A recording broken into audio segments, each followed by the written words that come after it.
previously during the investigation. So, you want to find out everything there is to know about Diane? Agent York, Nick is leaving the bar. Wait! She's still alive. Stop right there, Nick. You're under arrest for the attempted murder of Diane Ames. Emily, hurry! You saved my life. No need to thank me for that. I'm pretty useless. I couldn't save Becky. I couldn't save Diane.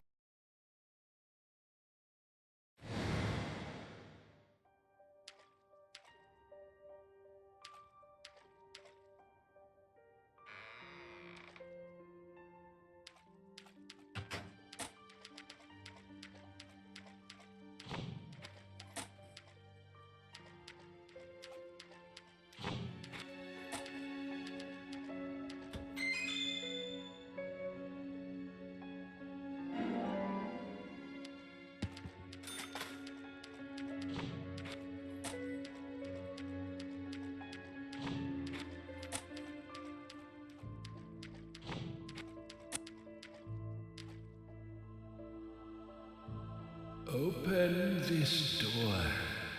There is no turning back. You still want to enter? I do. It's better than staying here. Very well then. Off you go, Mr. York.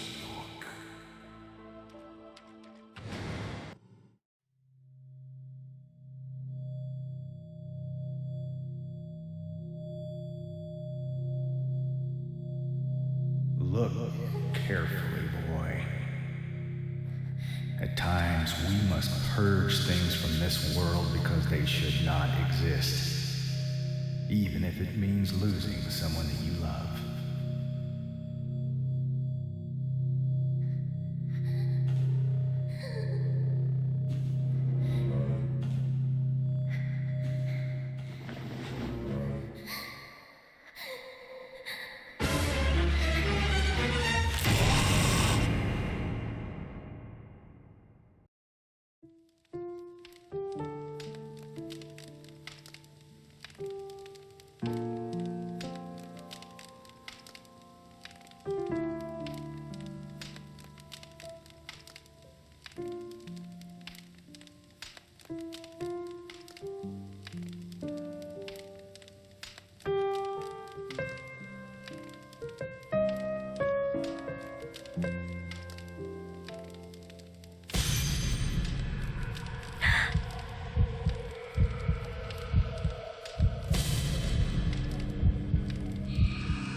Mr. Morgan, do you want a refill?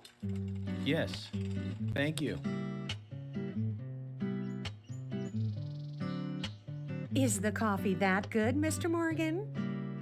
Coffee is a vital investigative tool. I know exactly what to do now.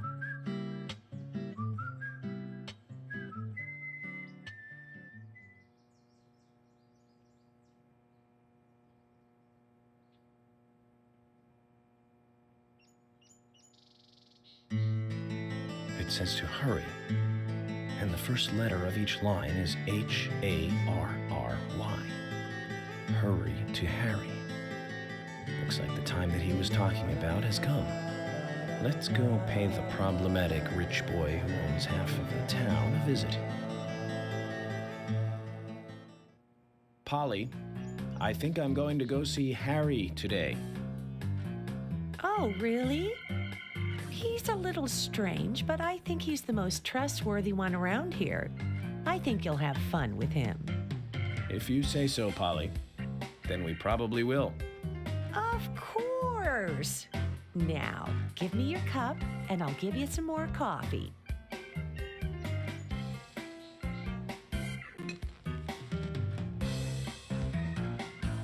I'll see you later, Polly.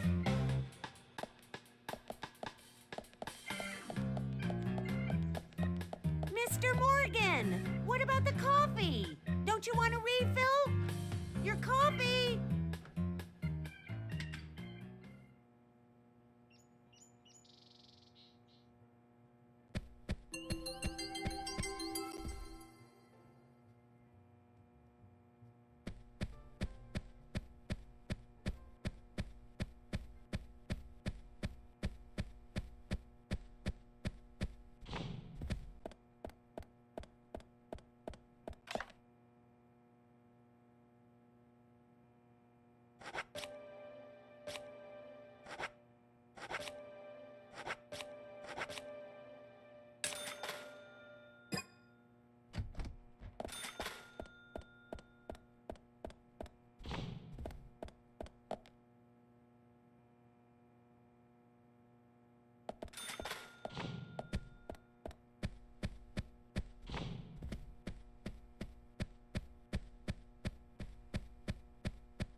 Hey, am I still a suspect? No. Okay, well, good. My wife and I have been living separately for over 3 years now. Diane, she's a single woman, so this shouldn't be a problem. That's true. I feel so bad for Diane, though. Gosh. Did you find out who did it? I can't discuss that.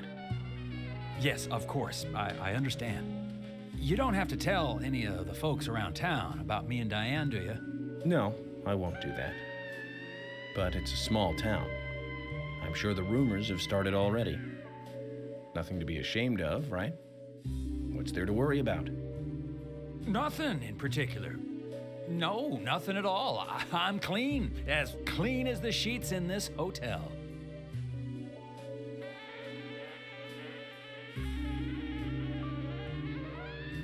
What's with that look? We don't have a problem, right?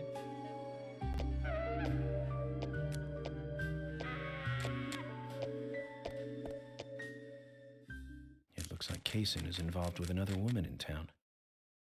We can only hope it isn't Emily.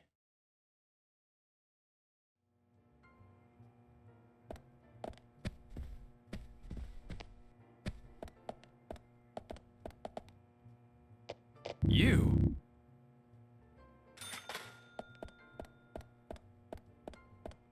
Oh, hi.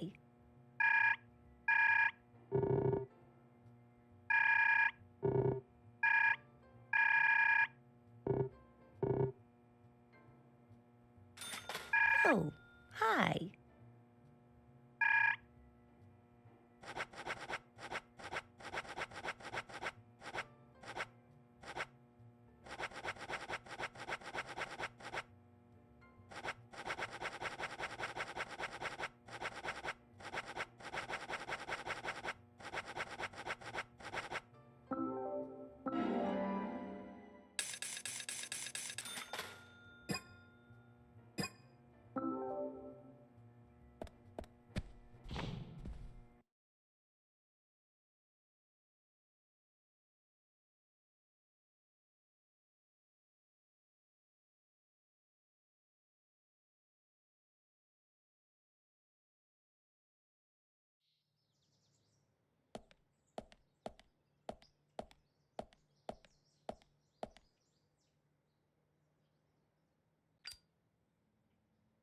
York, I can't find Thomas. Was he here? No, I haven't seen him. Have you tried the radio? I've been trying, but he's not answering. What about Nick? No problem with him. He's calmed down a little. He's still saying he didn't do it. Nick said that Thomas disappeared sometime during the night. He kept calling for him, but Thomas stopped responding. I'm a bit worried.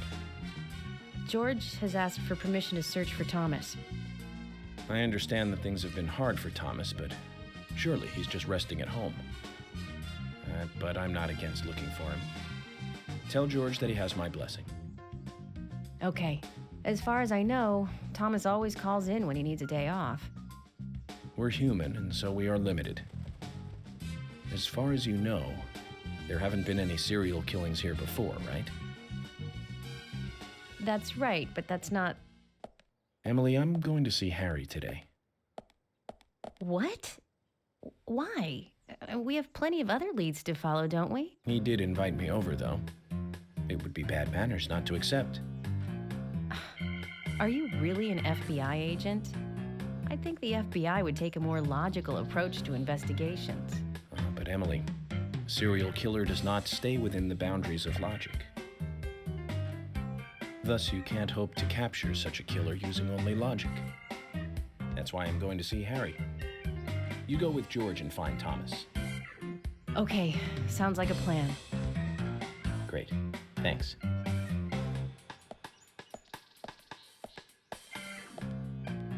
I was an idiot for thinking he might be a good pick. I really need to work on my taste in men.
Hey, Nick.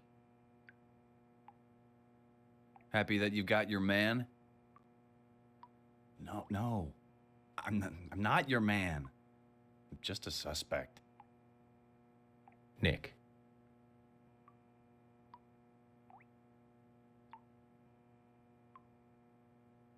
I didn't do it. Actually, I believe you. But until we catch the real murderer, you're going to remain a prime suspect. What's gonna happen to me then? Never mind. I'm more worried about Olivia. How's she doing? Come on, say something. I can't tell you anything. If that's the case. Could you hand her a letter? Please? Agent. You don't mind me inspecting it first? Oh, that's fine. Only this once, Nick. Thank you. Thanks.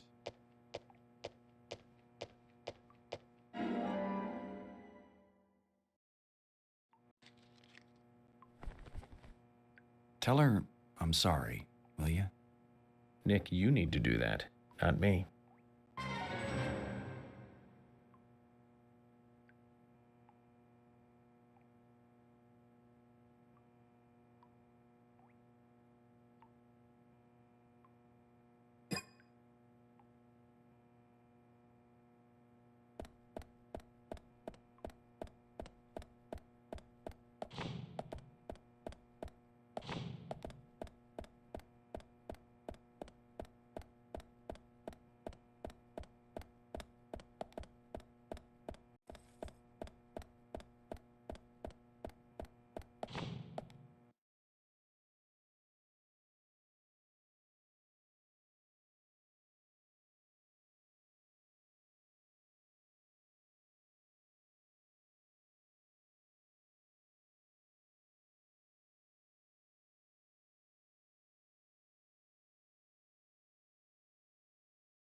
Zach, did you want to go somewhere before we visit Harry? That's fine by me.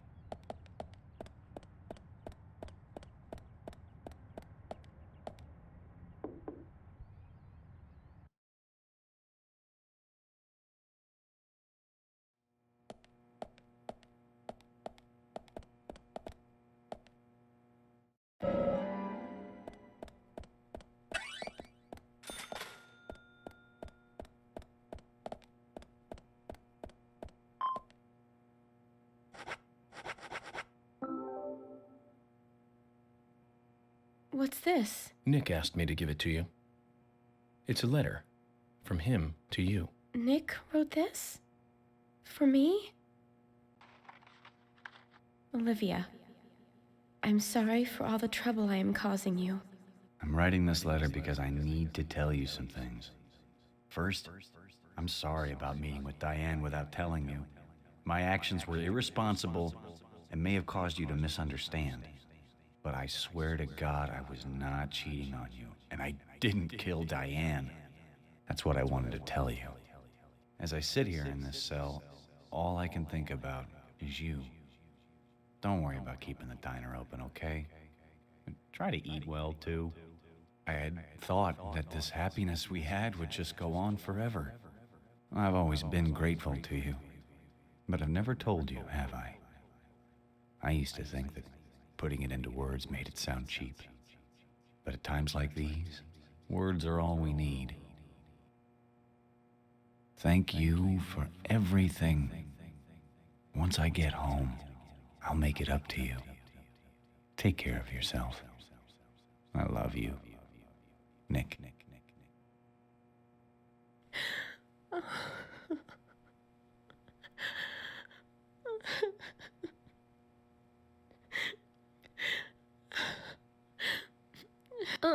Agent, could you wait a moment, please? I want to write a reply. Sure. Go ahead. Thank you.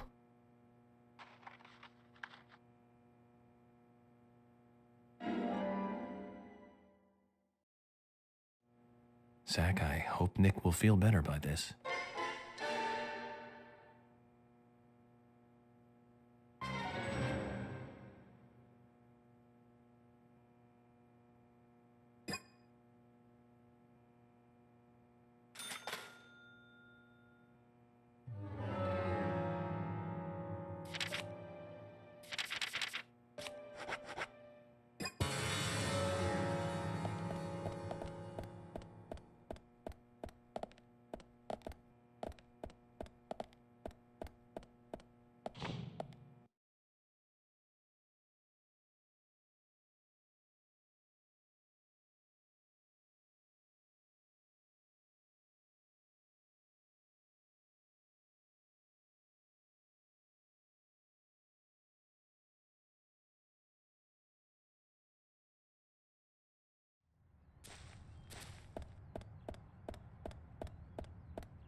It's a letter from Olivia.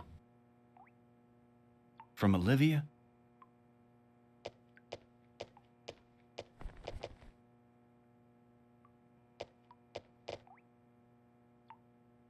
What the? I wrote so much. More than I'd ever actually say. A lot more than this. And she writes me only 3 lines back. Not enough for you? Oh, no, it's more than enough. She wrote as much as she could. That's the best she could do right now. Yeah. 3 powerful lines. I believe in you. I'll wait for you. I'm sorry. I don't agree with the last one, though. I'm the one who has to apologize. Do you feel a little better now, then? Just wait until the case is finished. I promise this will all come to an end. Yeah. I know, I believe you. She's believing in me, too, and waiting for me. Well, I have to be going. Hold on a minute.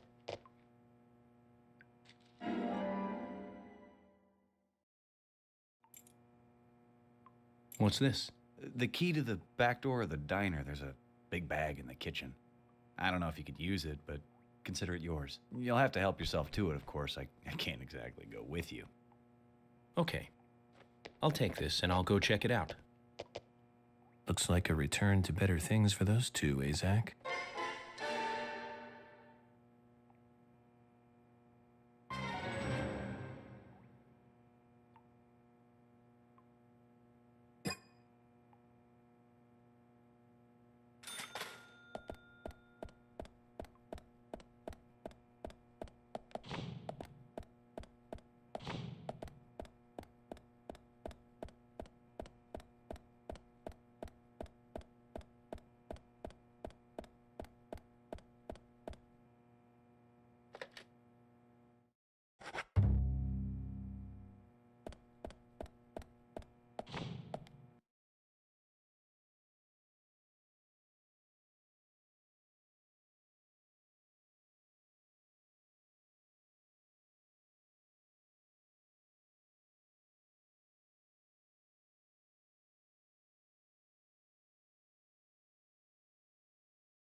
Nick was like, if you could use it.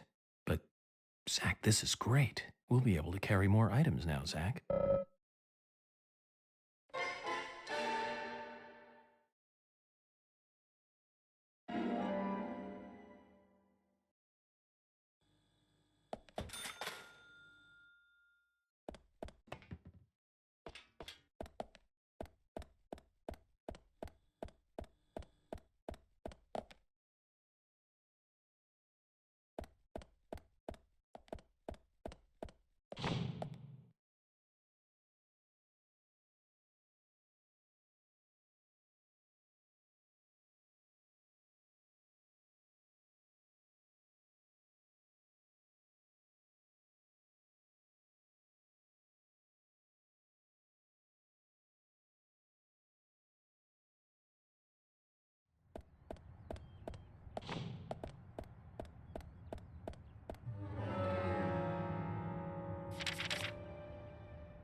Hey, Sigourney. I'm glad you're here. My pot, it's getting cold. Please, let's get going. Yes, okay. I need to get to know the pot better first. That's right. Now hurry up. My pot is getting cold. Zach, this is all for getting to know the pot better.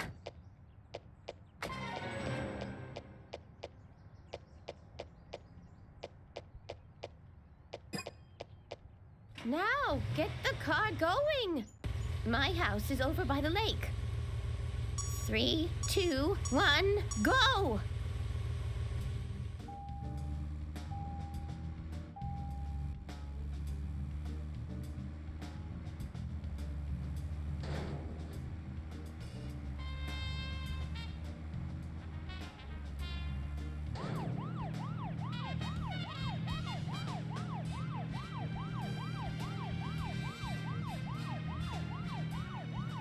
Why aren't we there yet? Could you step on it? If we go this slow, my pot is going to get cold.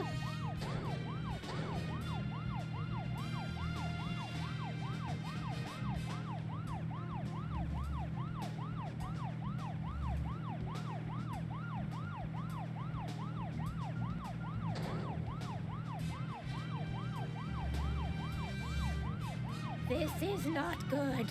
It's losing more and more of its warmth. At this rate, my pot is going to get cold. Hurry! Hurry! Step on it! Why do you have to drive so safely? Can't you see my pot is getting cold?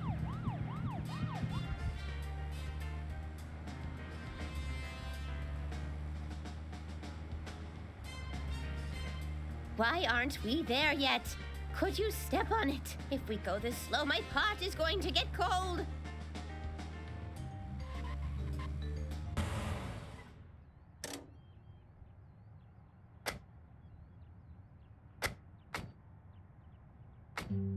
Oh, thanks to you, my pot is still warm. I did my best. So does the pot have anything to say?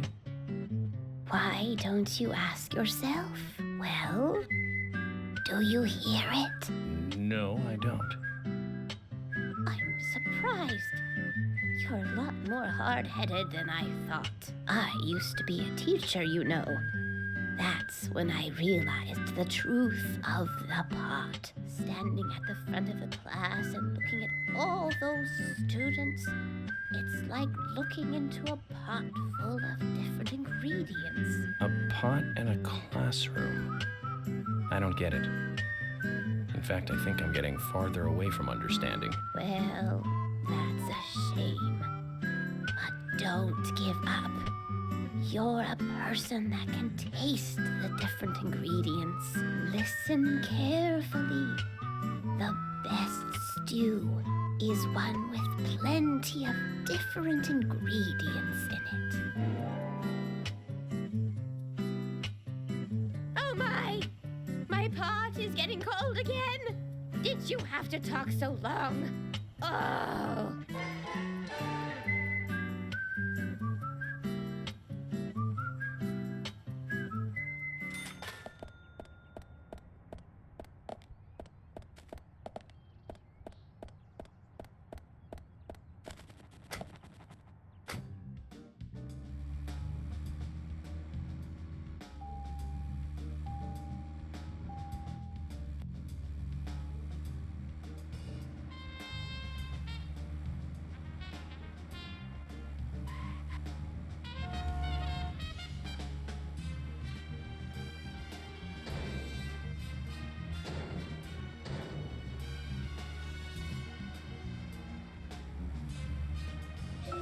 Zach, we've ended up with a third victim. That dive I made at the gallery ended up being a wasted attempt to save a life. It's a real mess, Zach. Dive. When's the last time I made a dive like that? Oh, I remember. Do you? It was in my late teens. We used to go to those concerts. You and I liked punk rock, but we liked different types of punk. You liked hard and heavy punk, like Crash and Sham 69. I liked the more twisted ones, like the Damned, Buzzcocks, Iggy Pop, and Joy Division. We used to talk for hours about the bands we really liked, but for some reason, neither of us listened to the Sex Pistols. I wonder why that was. Seems strange thinking about it now.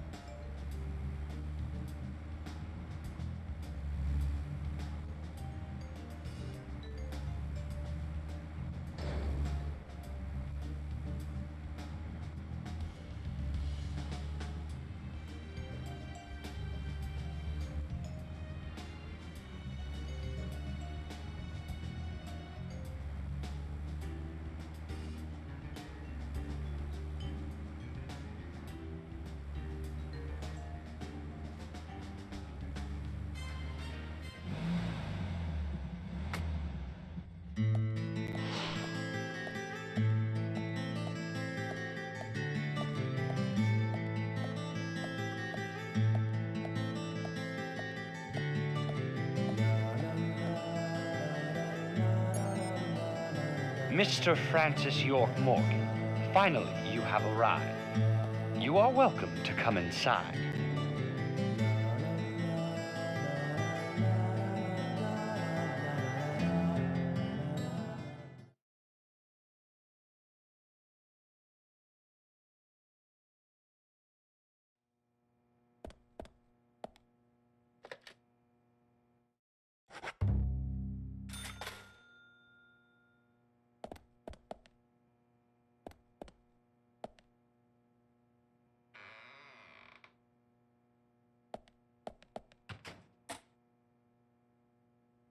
Mr. Francis York Morgan, Mr. Stewart has been waiting for you. To the meeting room you shall go to.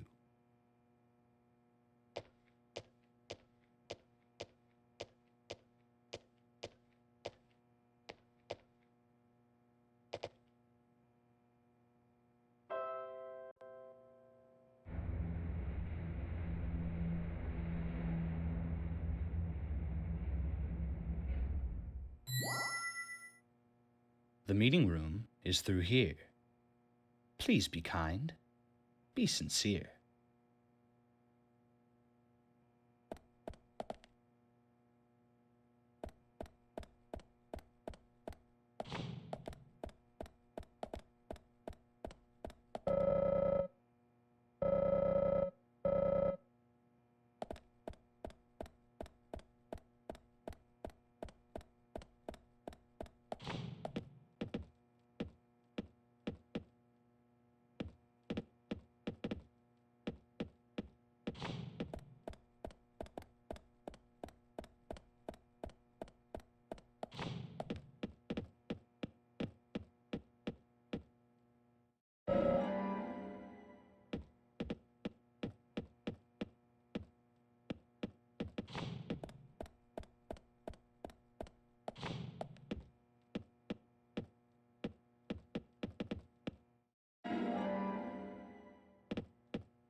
Mr. Francis York Morgan, please have some tea while it is hot.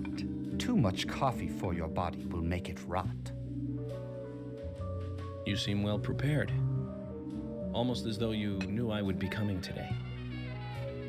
Mr. Stewart is particular about the best timing for all things. Now please, drink some tea and enjoy the good health it brings. I'm sorry, Harry, but I just don't like tea.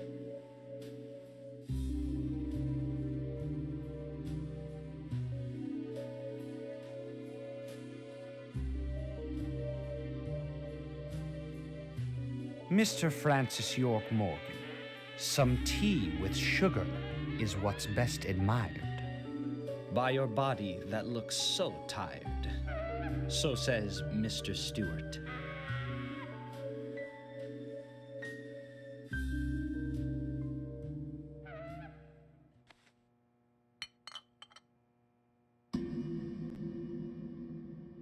Harry, where did you get these seeds?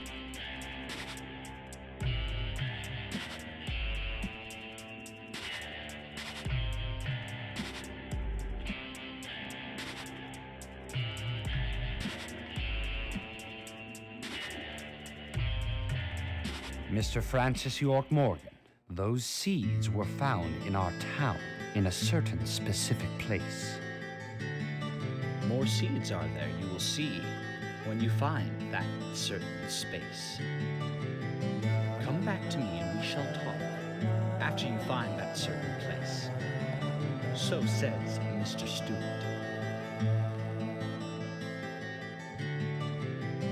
Harry, so you like to play games?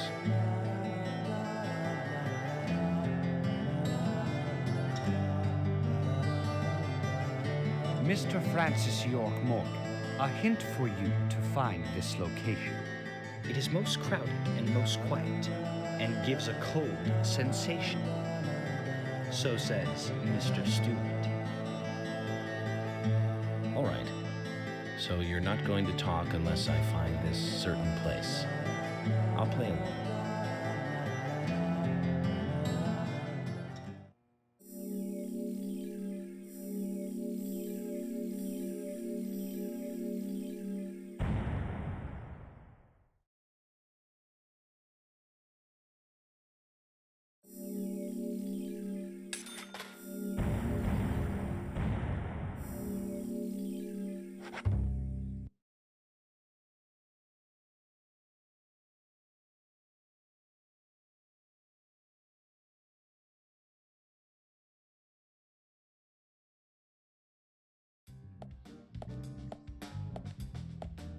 Zach, let the treasure hunt begin.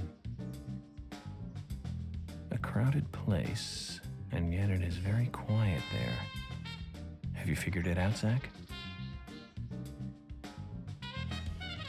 Must be the graveyard. There's lots of people there, but none of them can speak. You see? So let's get going to the graveyard.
You know what? There was one band that we both liked. We went all the way to New York to see them play, right, Zach? It took us hours to get to New York by bus. We got to the CBGB and we were so nervous. Oh, Zach, we're here. Let's continue our chat later.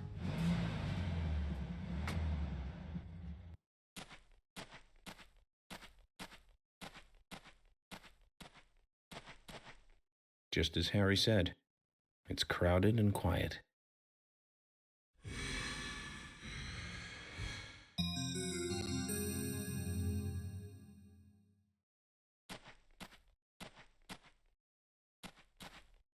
Hey, Brian. Agent. Mr. Agent, how are you? Not bad. I'm, just playing a little game with Harry. Game? A game? Is that fun? We've only just started, Brian. The fun is about to begin. I'd like to ask you something, actually. Is there a tree in the graveyard that drops red seeds? Seeds. Red seeds? That tree does. And that one. And that one too. All red seeds.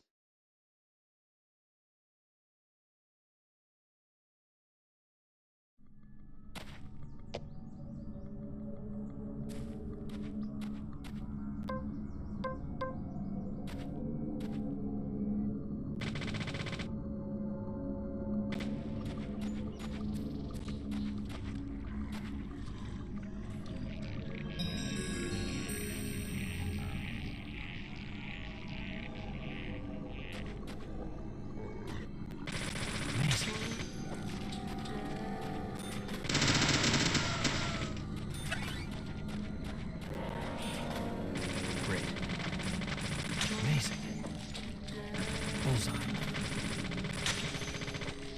Yes. Amazing. Great.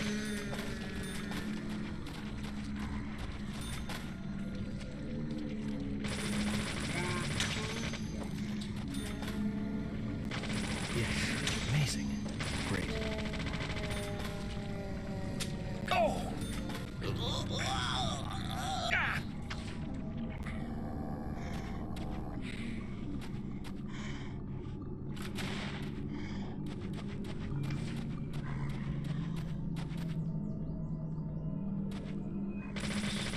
Yes, nice shot.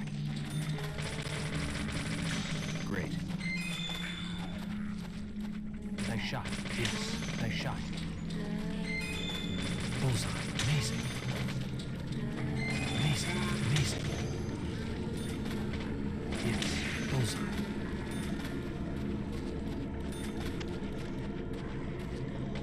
Amazing. Bullseye.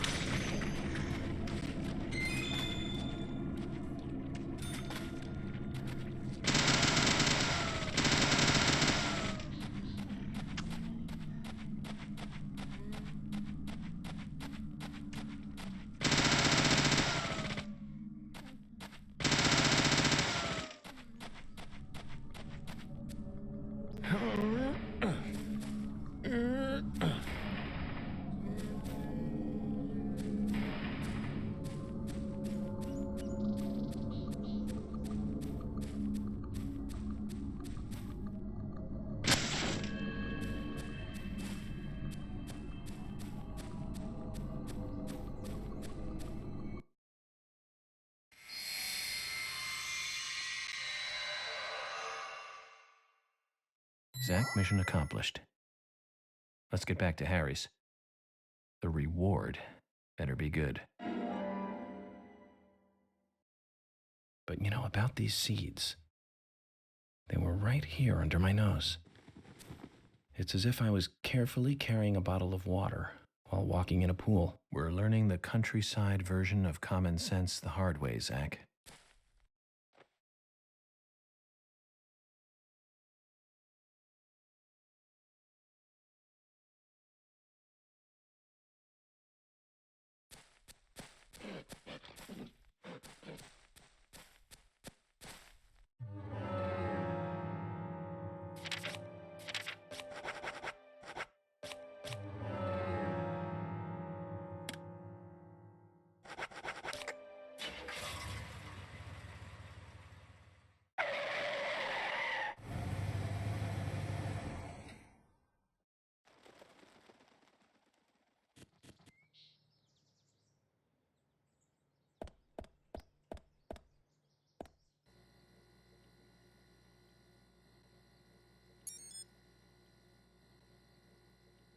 Mr. Francis York Morgan, finally you have arrived. You are welcome to come inside.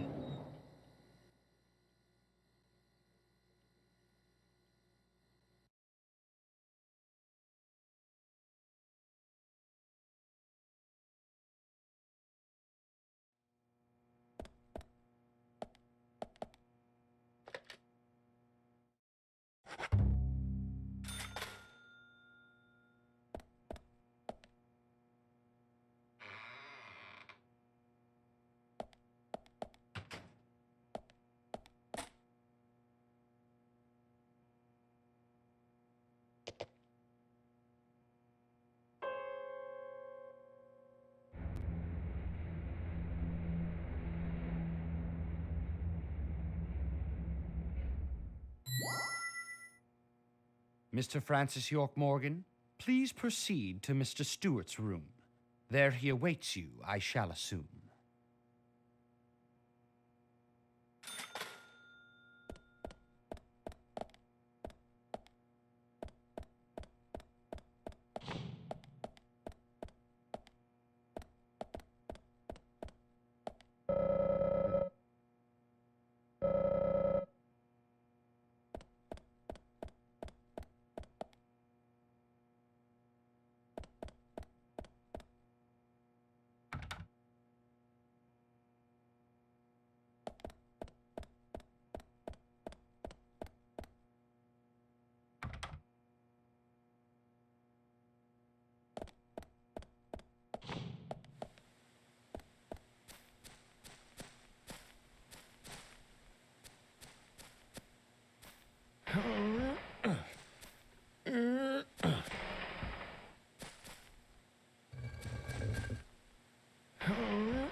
Harry, turns out what you said was true, and I'd like to hear more.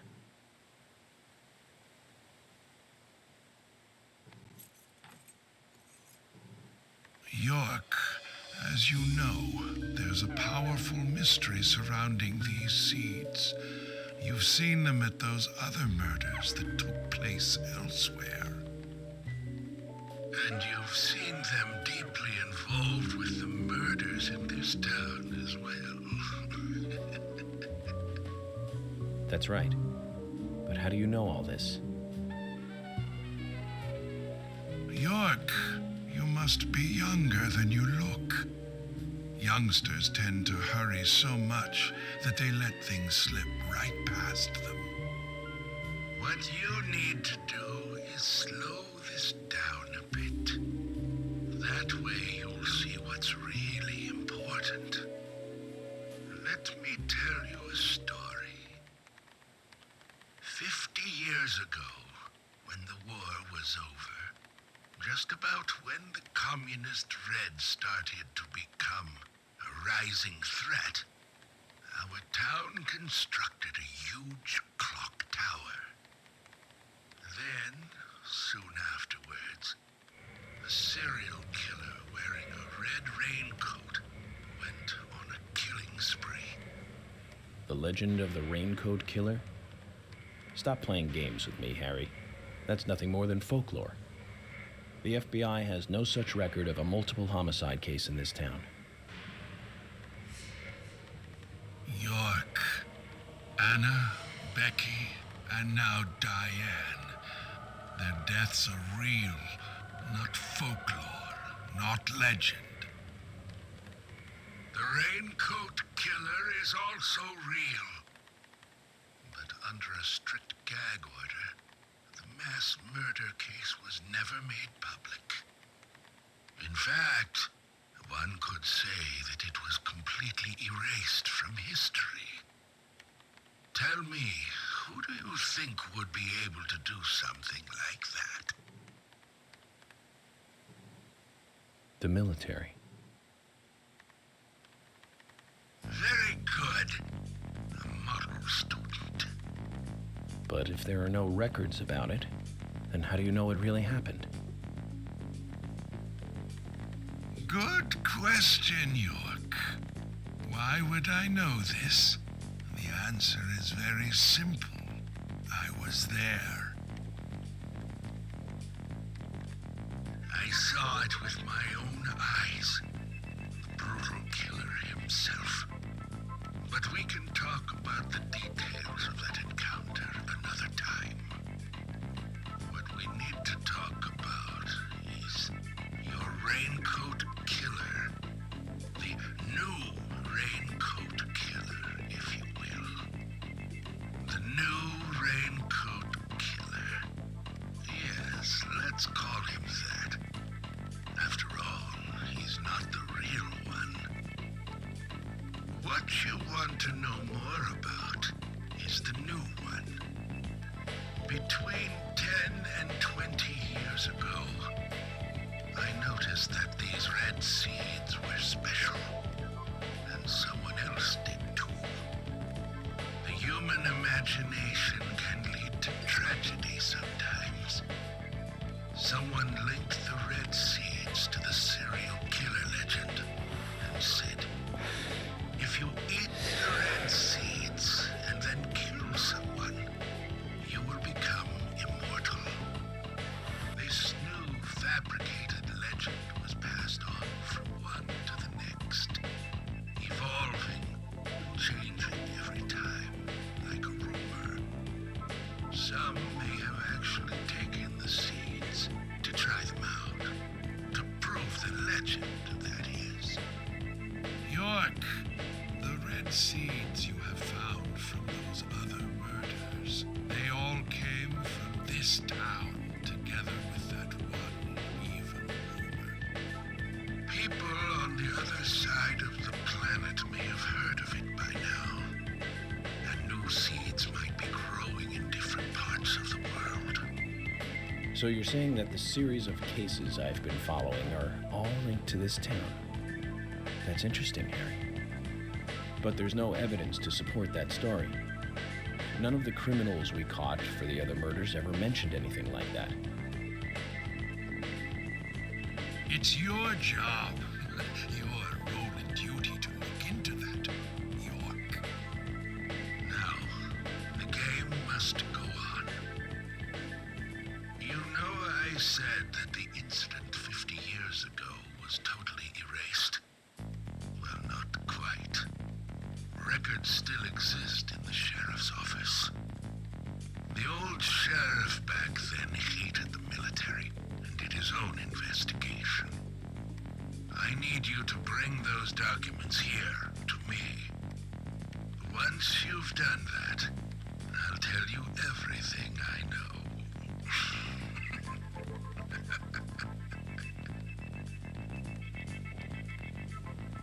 Okay, it's worth a look. And we may as well let the old man have his fun.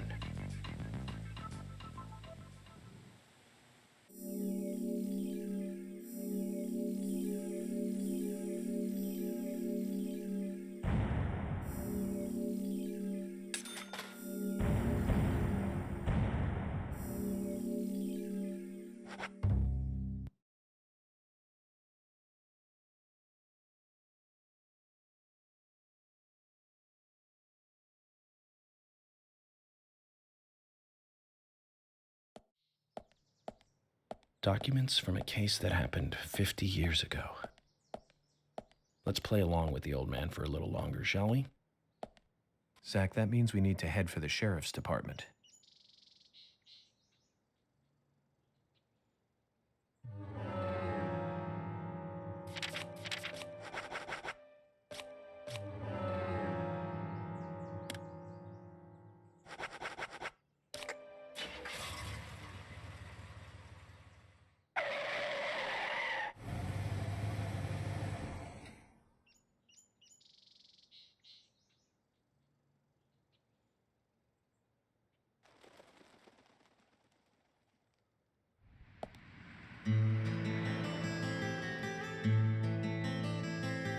Can there really be documents here that the FBI doesn't even have? What do you think, Zach?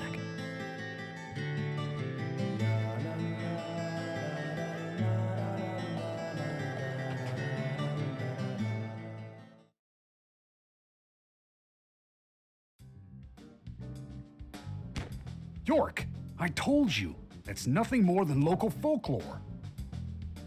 Harry said that he was there. The Raincoat Killer is a phantom, made up to scare children long ago. I can't believe you fell for that from Harry, of all people. I agree with George. Harry likes to play with people, play with their minds, too. George, Emily. Of course I don't believe him word for word. But you won't mind if I at least try to confirm that he's wrong, will you?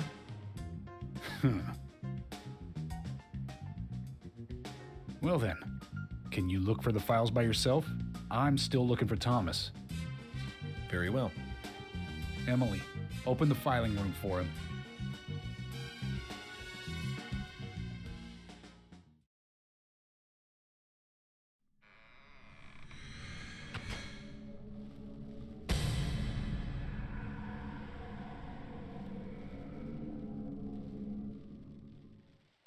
They're here too, Zach. This might mean we're getting warmer to what we need.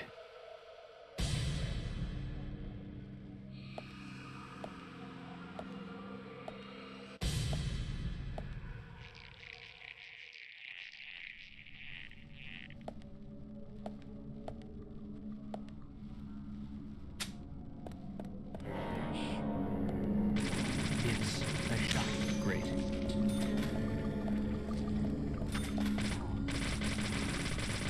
Bullseye.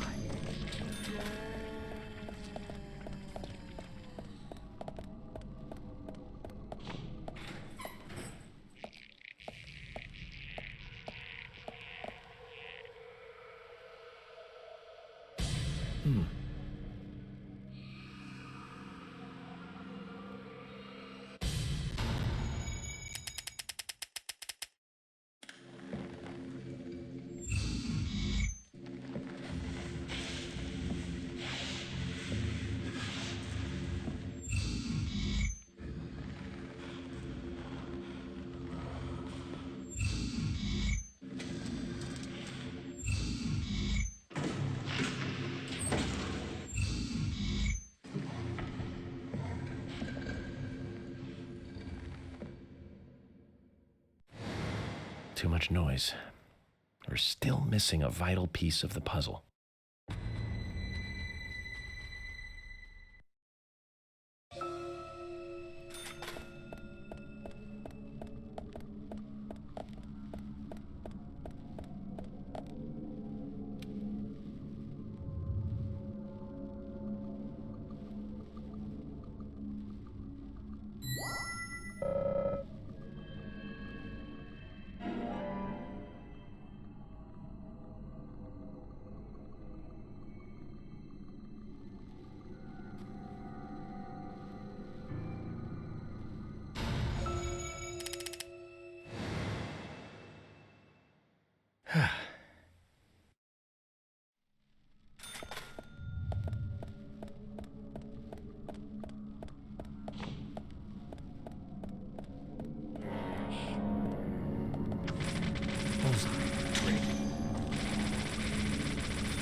Bullseye.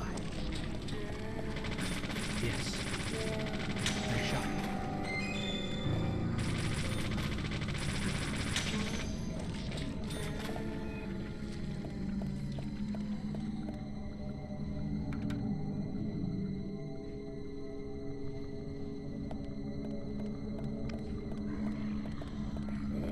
Gah! Gah!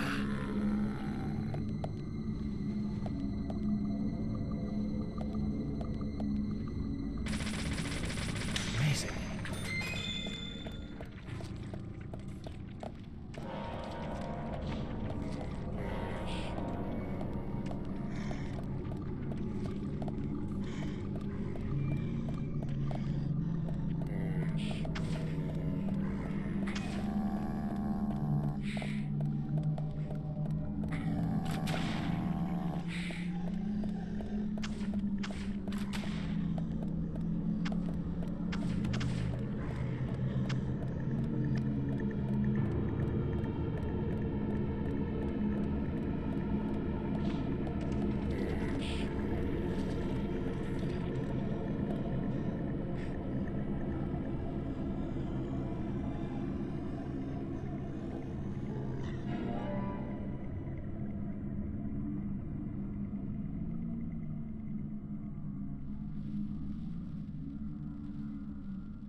Zach, looks like we need to continue our search for the documents.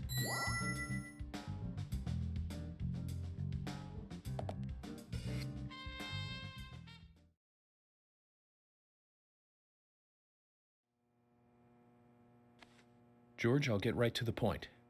It looks like someone else has just removed the documents I'm looking for. Huh? Removed? The cabinet looks like it had been forced open. That's impossible. No one could break into there. No. Emily, there is one person that can access that room at any time. You don't mean Thomas? It's too early to speculate. And profiling is my job, remember? More importantly, Emily, could you get me a coffee? A fresh one if possible. Coffee? At a time like this? Why now? Emily, please. This is very important. Some coffee. And bring some milk on the side.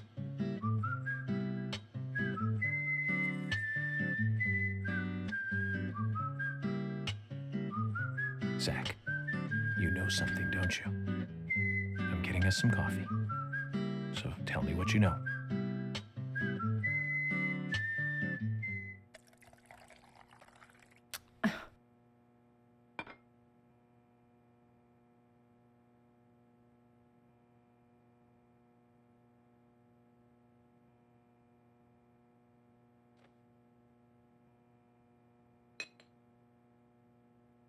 Ah, Zach, this is amazing. Even the taste of her coffee is thrilling, to say the least. What? No, nothing. This isn't the cup that Thomas always uses for me, is it? I'm sorry about that too, then.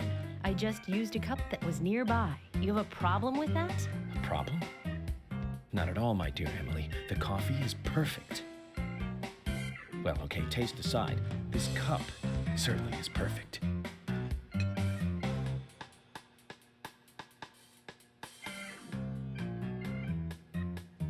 George, Emily, we're going to Velvet Falls.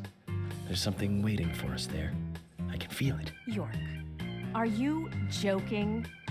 You're trusting your cup? No, Emily. Going to a waterfall just might be a good idea. In feng shui, a waterfall is known to be a source of power. Even if we find nothing there, I'm sure it will give us some power. Thanks for the vote of confidence, George. And don't forget to bring a fishing rod. All right, I'll go get it. Fishing? Are you two serious? George, do you have a net?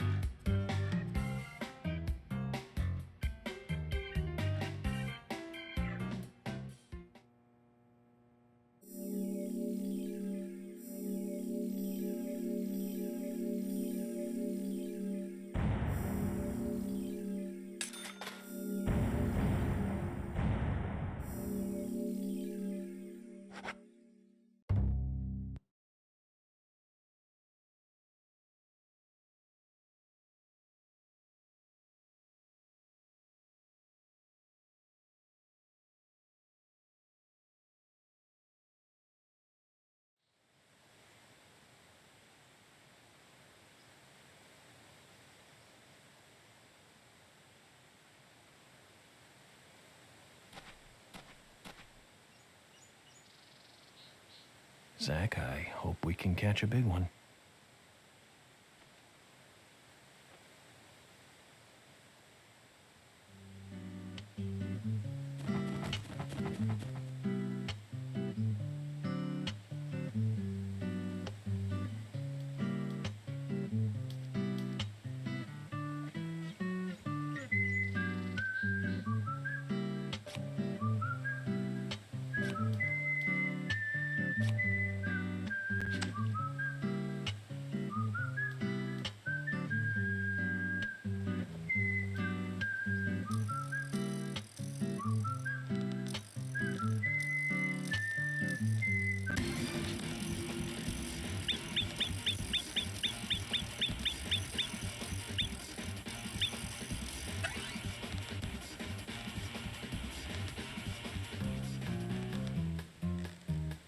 Good fishing, Zach.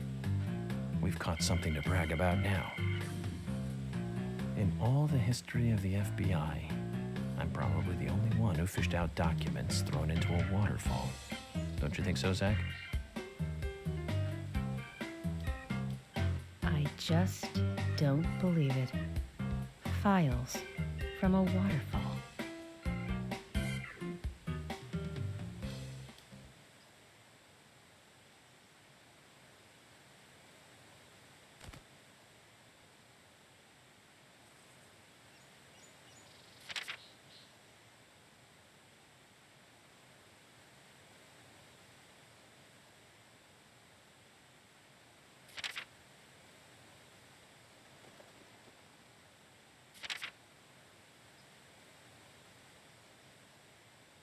What does that all mean? It's called The Legend of the New Raincoat Killer. George, have you ever seen this handwriting? Yes. It's Thomas's. George, I need to take these documents to Harry. He said he'd tell me everything once I take the docs to him. But those are classified. I can't allow a civilian to view them. Especially that deranged old goat who owns most of the town. I agree with George. Harry is... how can I put it? He might be dangerous. You don't need to worry. You said it yourselves, didn't you? There has never been a mass murder case in this town. That means these documents pertain to a case that never actually happened. Just look at it as though they never actually existed either. Ridiculous. York, I'm sure you've got a plan or something in mind. Okay, you have my approval. George, are you sure? Emily, we need to continue looking for Thomas. Our search may just have become a hunt. Yes, get on it. I'll go see Harry alone. Okay.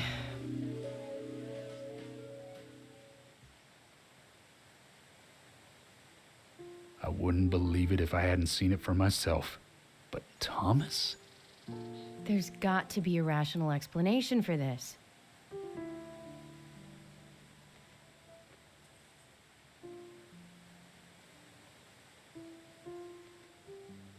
Zach, George has started to change. I think the deaths of Becky and Diane had a deep effect on him. I guess this town truly is without a king now.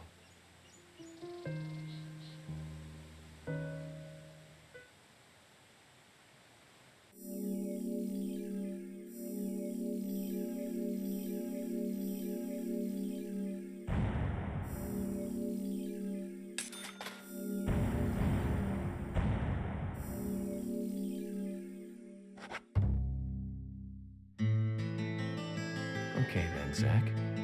Let's pay Harry another visit and get to the bottom of all this. I have to admit, I do like spending a bit of time investigating alone. I'm getting a bit sick of being told that I'm either too slow or too fast. You agree with me, right, Zach?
Mr. Francis York Morgan, finally you have arrived.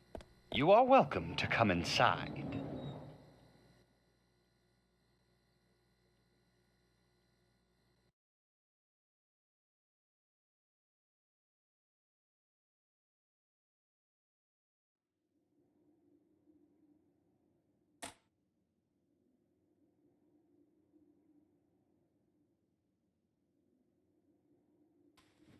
Looks like the next game is hide and seek. Huh?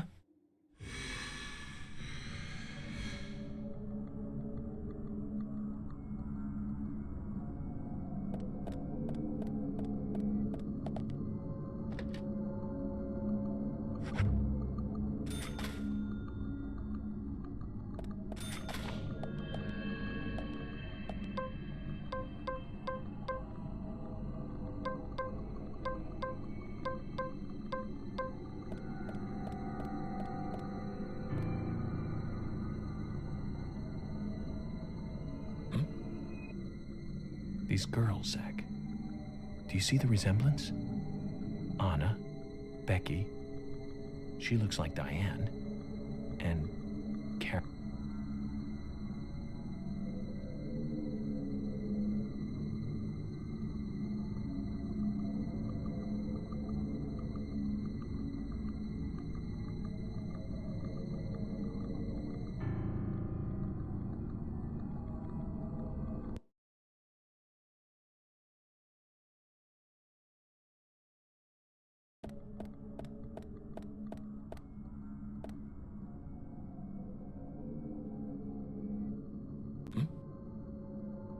These girls, Zach. Do you see the resemblance? Anna, Becky. She looks like Diane. And Carol. Zach, look. Emily.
Bullseye. Great. Bullseye.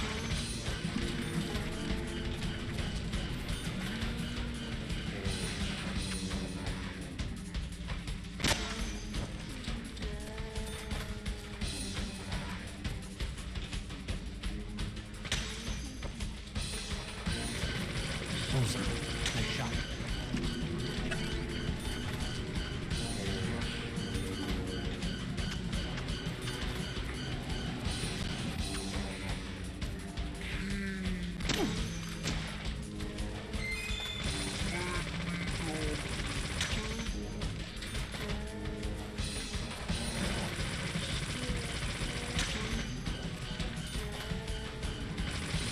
Great.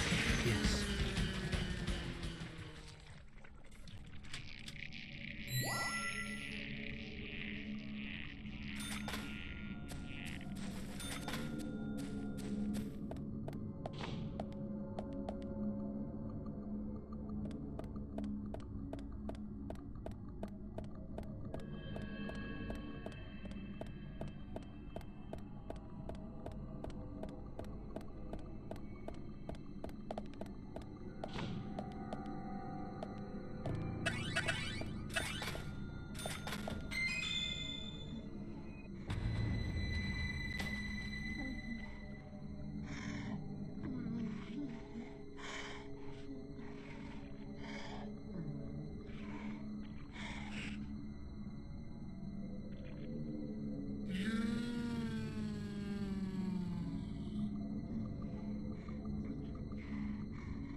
Amazing.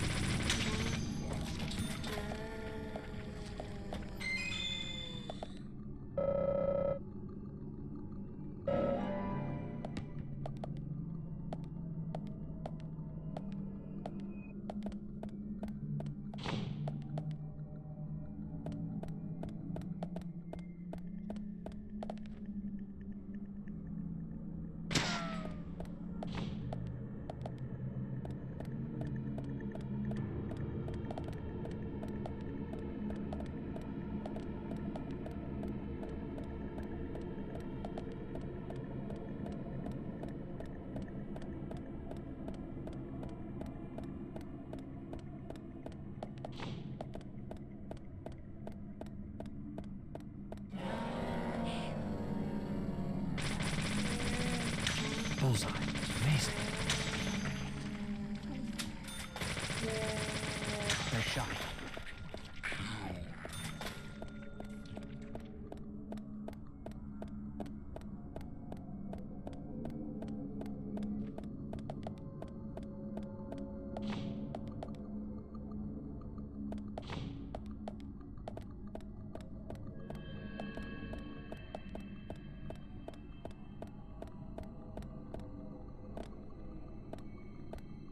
Huh?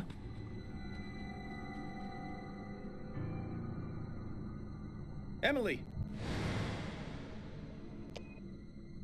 At times we must purge things from this world because they should not exist, even if it means losing someone that you love. Stop!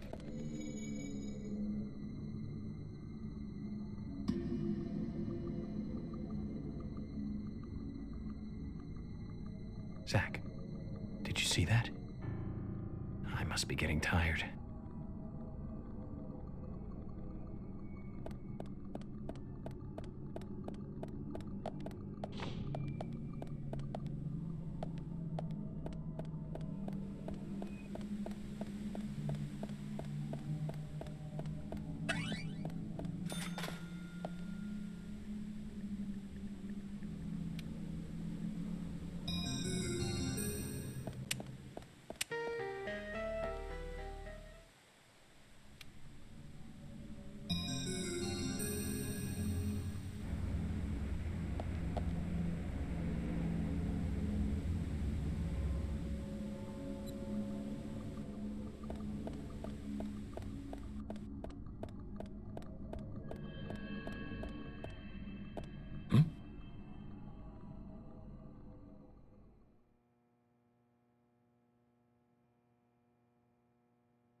Zach, looks like we're out of the countryside and back in civilization.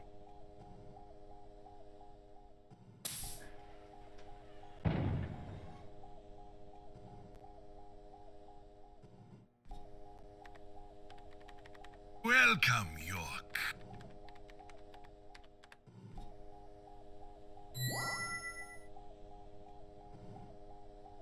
I brought the documents. Just what is going on in here? I warned you about haste. Take it slow. You'll lose sight of what's important if you just rush past it. As an agent of the FBI, I'm sure you know. So many people have got it all wrong. They think speed is the key. That being first is the best. They want speed and are satisfied with what the speed brings. Even if it means that they miss so much on the way, they don't even see that. I see everything that they don't. From here, I see it all. Then, when the time comes, I make use of what I've seen. I can get whatever I want in this way. Anything at all. You're certainly talkative today, Harry. But I didn't come here for a business lecture. Tell me everything you know. Speed is not important. Timing is what is important. Timing. York, you have a natural gift for waiting for the correct timing. Just be careful that your haste does not ruin everything. That will be vital to solving the current case at hand. York, I know more than you think, but less than what you hope. 1, you have Nick in custody. 2, Thomas is missing. 3, Carol has a locket that belongs to the murderer. I also know that this case revolves around the red seeds. But that's about it. So you've got an inside line on police information. That reminds me. The victims' tongues were cut out, weren't they? But that's only a minor point. Don't let the shocks blind you to what's more important. That's another business tip. Harry, I'm impressed. You gather information really well. You hacked into the FBI network, too. Amazing. But I didn't come here to hear this. Then let us close the business seminar. It's time for a history lesson instead.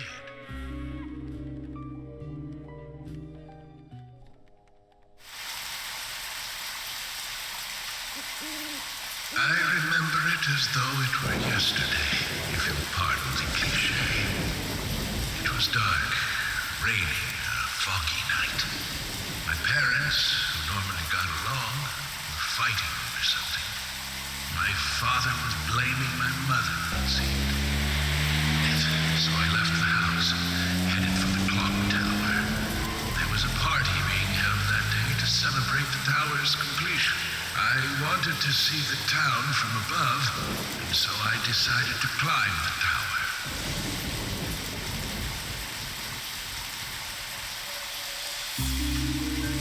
Curious child, and saw it being constructed day after day. I'm not sure why, but I was really drawn to the tower in some way, and that's why I knew. From the pit in the theater, there's a path to the clock tower. They were just cleaning up after the party, so it was easy to get into the theater. I used the secret passage to sneak into the tower.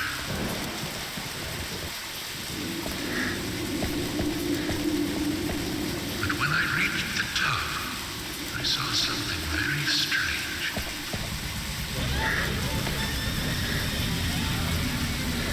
There were soldiers there, all wearing gas masks.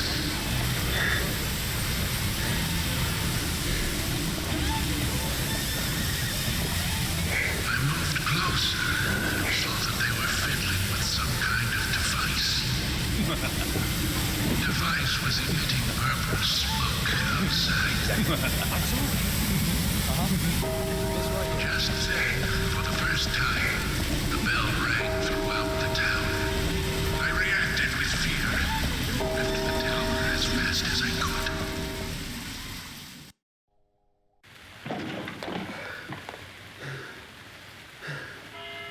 When I got outside again, the purple fog was spreading. I covered my nose and mouth and ran home. I unconsciously counted the number of times the bell rang. After the 12th time, the bell did not stop ringing. It rang a loud 13th time.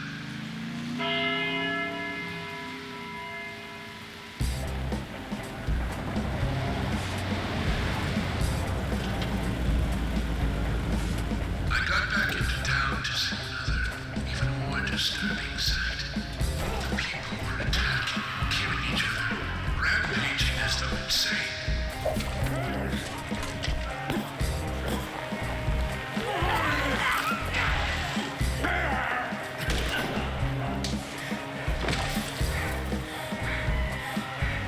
One man, dressed in a red raincoat, was particularly strong. Anyone who attacked him was killed in an instant. I, too, started to feel a violent hate boiling up inside me. I tried, but was unable to suppress it. One word resonated through my head. Kill! Kill! Kill! Without thinking, I took a branch and attacked the man in the raincoat. For a moment, I didn't know what was occurring. The face beneath the hood was that of my father, painted with an expression I had never seen before. The hatred next. He clearly saw me, but that did not stop him from attacking me.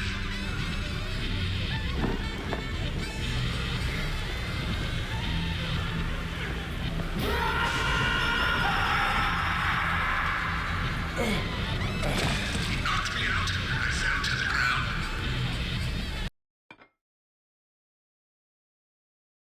The following morning, I awoke surrounded by dead bodies. It wasn't raining anymore, and the purple fog was gone. I couldn't believe what I saw and what I myself had done.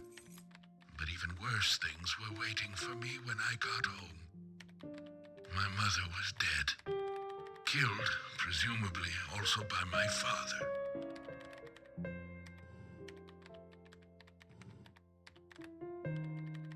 The next day, the town was overrun by military personnel. That's when the gag order was issued. Talking about the incident was unappreciated, a taboo. But even still, people stopped going outside when it rained. Country folk are very patriotic. We never tell our children about what happened. But these things find a way out of even the tightest of lips, in parts. People only speak of the killer in the red raincoat, which is where the legend of the raincoat killer comes from. Quite a story. After the incident, the gas seeped into the soil of the town. Even today, when it rains, a minute amount is released. That's why I never take my mask off when I'm outside. This town is dirty, York. If what you say is true, then the killer is someone who is badly affected when it rains. You need to draw the conclusions, not I. I have no conclusions. Is there a connection between the red seeds and the gas, then? This is just my own presumption. The seeds and the gas have a similar effect on our nervous systems. I believe someone figured that out and decided to use it. Or it could just be nature's way of getting back at us humans.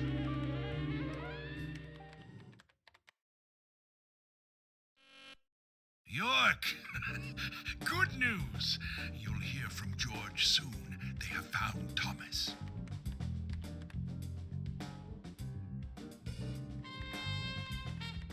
I'll tell you one last and very important thing. Just as you suspected, everything I have told you is gibberish. I never hacked into the FBI server, and I certainly know nothing about the Red Seeds. I shall thank you for listening to an old man babble on.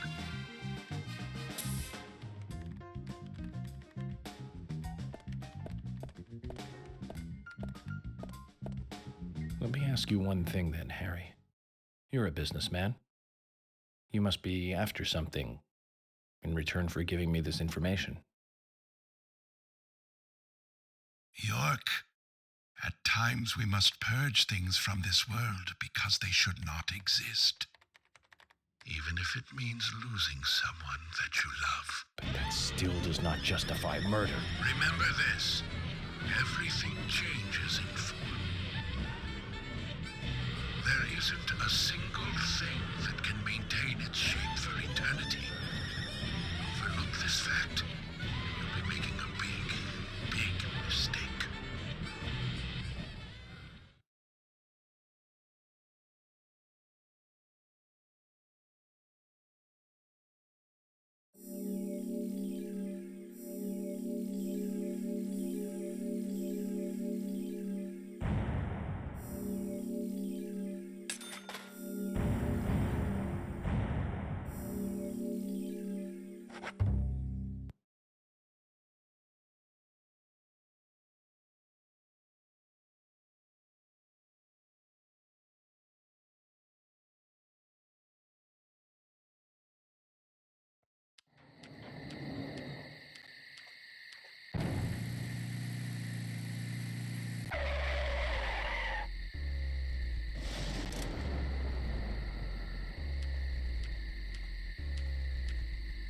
York, we found Thomas.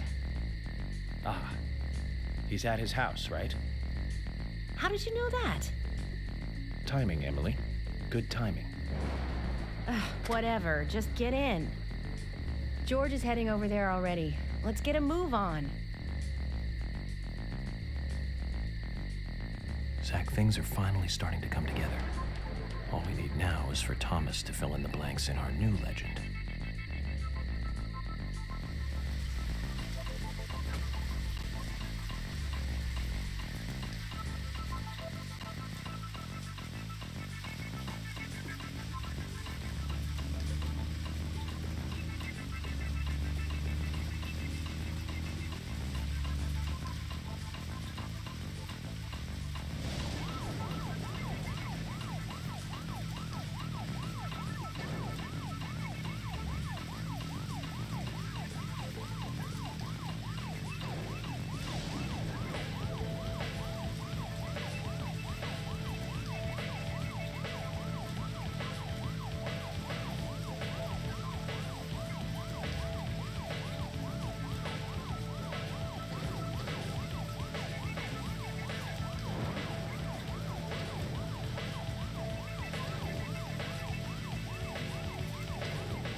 George, what's happening?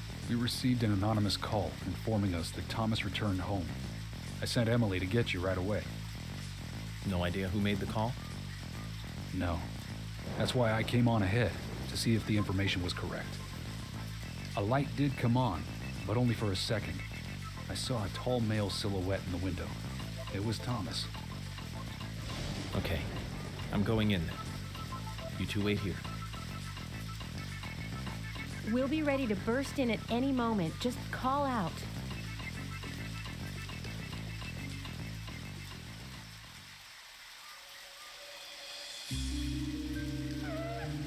Zach, it's the same in the countryside after all. The climax of an investigation is always in an apartment.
Too much noise. We're still missing a vital piece of the puzzle.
Huh?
Huh?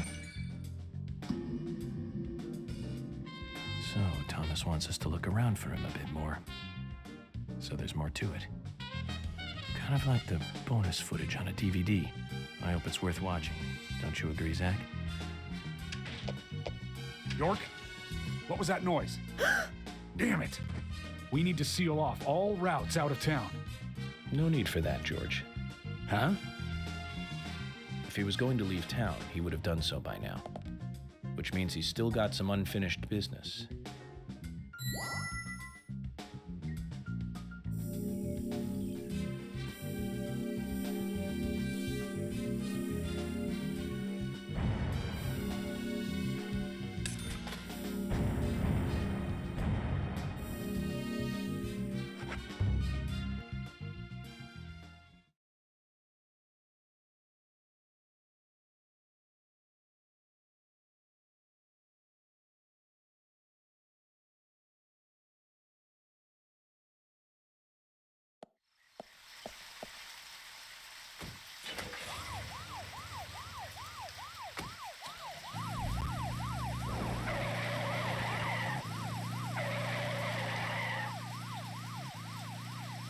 Zach, do you think they heard what I said?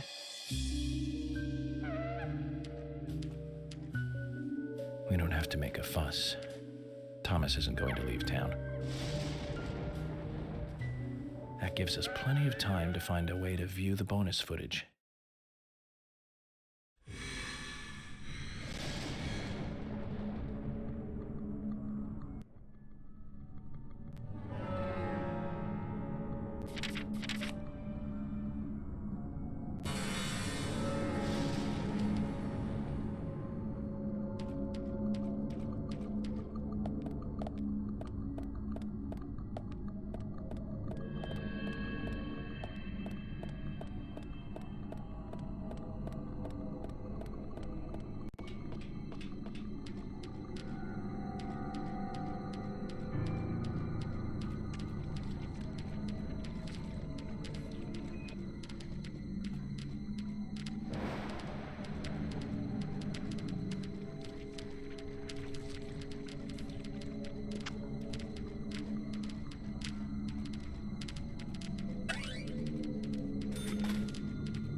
Zach, picking up from where we left off.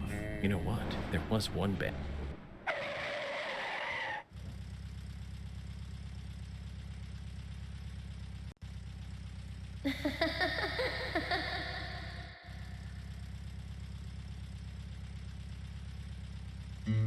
Is that Anna?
Huh?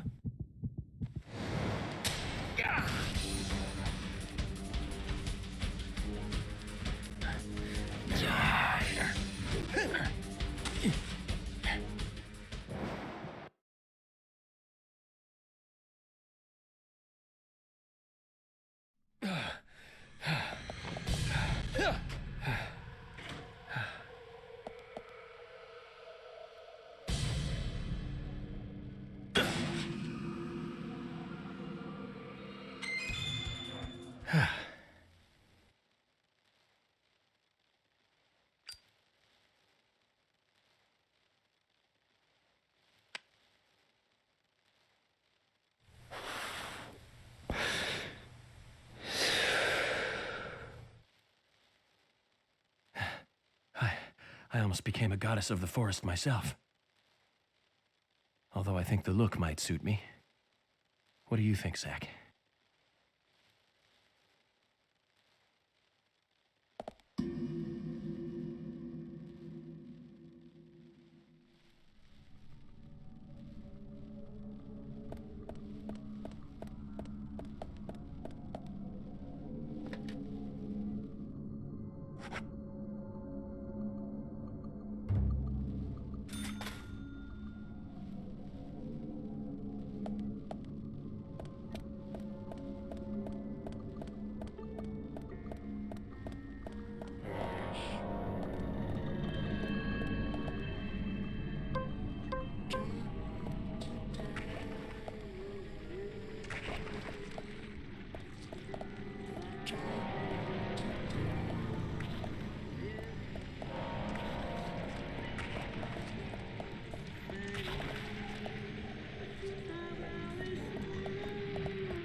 Too much noise. We're still missing a vital piece of the puzzle.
Where are you?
Zach, this is a waste of time. Let's go.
Huh?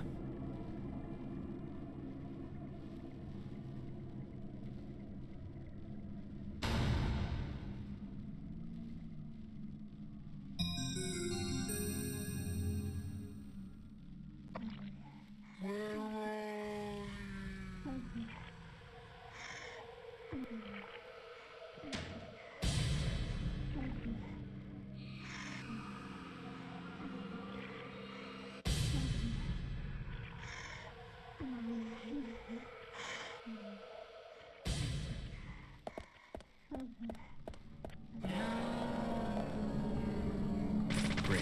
Nice shot. Bullseye. Yes. Great. Bullseye.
Bullseye.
That's one bizarre setup. Whoever made this must be crazy.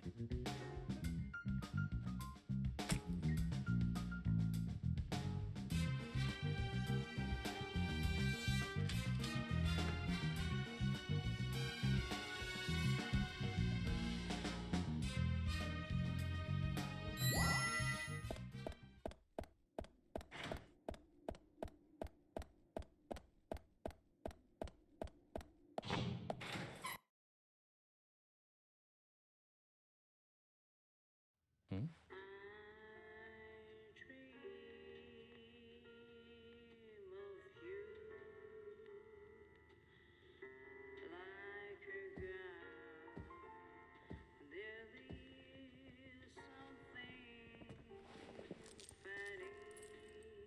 Zach, okay, so it's not bonus footage. It's still part of the main feature. Perpetrator is exactly who I thought it was. First things first. We'd better let poor Nick go.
Previously during the investigation.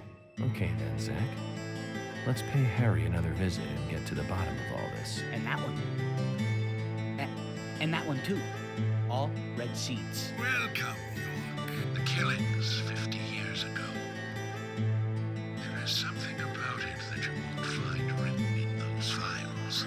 The people were attacking and killing each other, rampaging as though insane.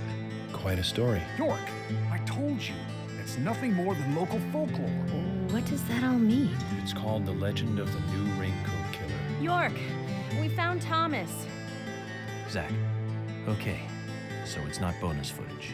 It's still part of the main feature. Perpetrator is exactly who I thought it was.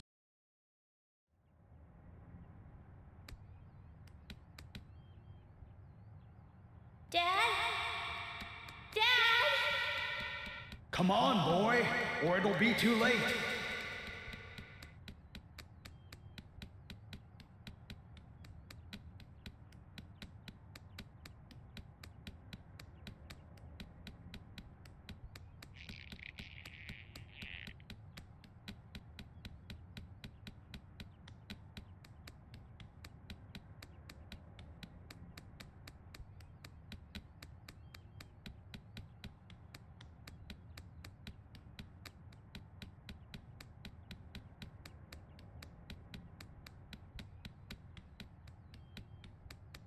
Dad? Dad? Come on, boy, or it'll be too late.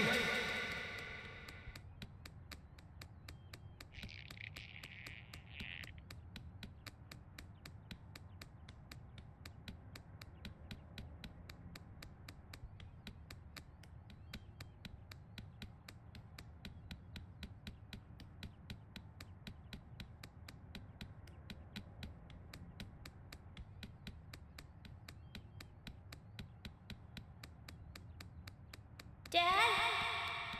Dad? Come on, boy, or it'll be too late.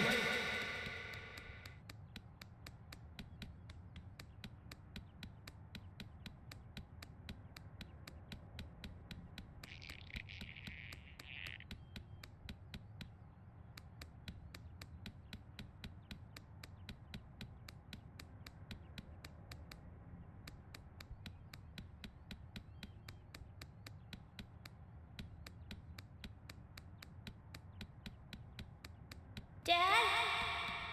Dad? Come on, boy, or it'll be too late.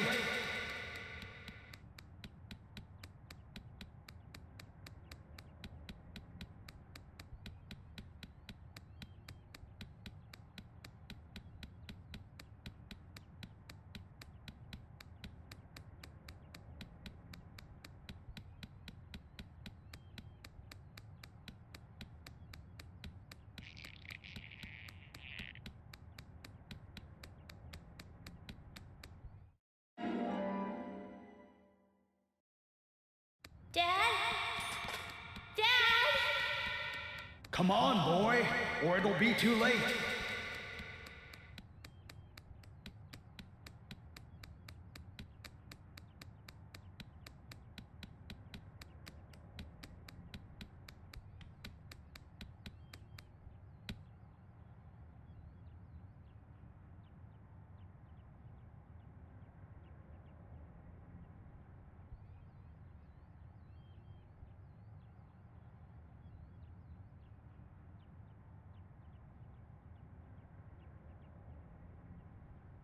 Daddy?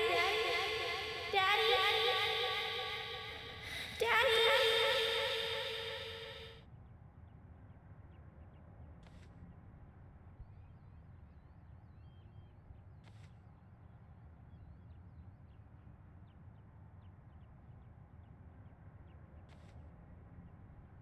Are you okay?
You are waiting here for someone, aren't you? The person you are waiting for will be here soon.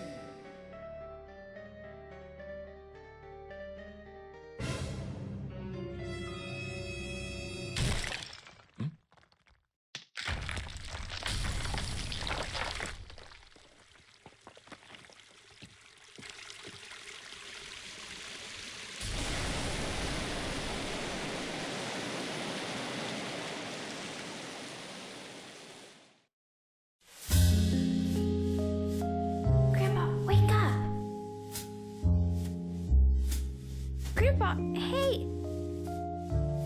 Oh, Emily. Sorry, my dear, I must have fallen asleep. That's enough napping for today.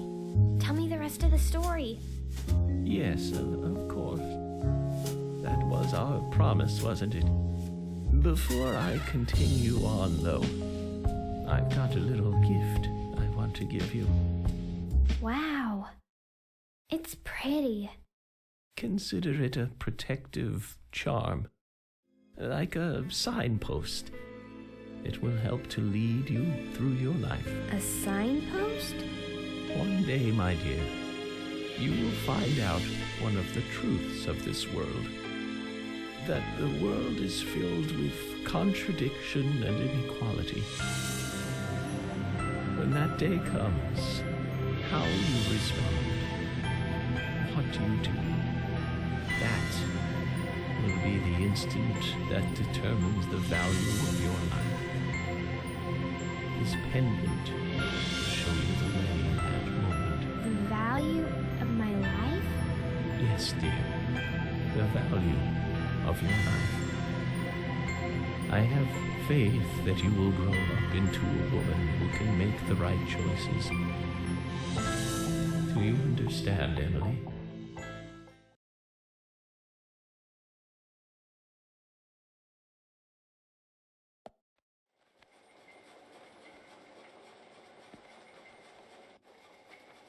We come toward the climax.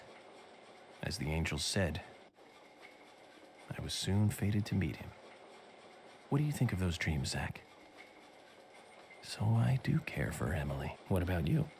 We should take this opportunity and talk about this a bit.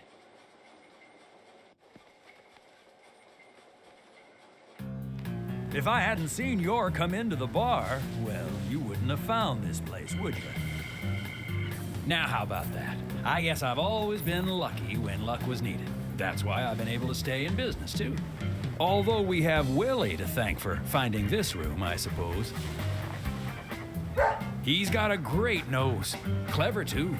He'd be a great businessman if he wanted to be.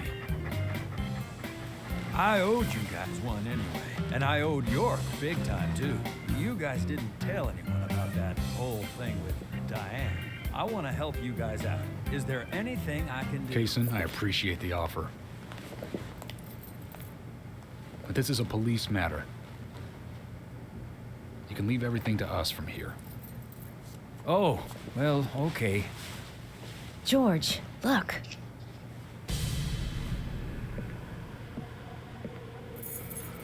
These cigarettes, they're the same brand that York smokes. He's definitely been here.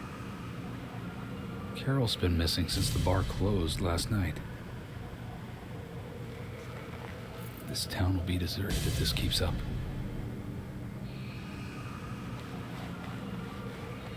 What do you think is really happening here in Greenvale? Emily, let's focus on looking for York. I just hope there are more leads than a cigarette butt around here.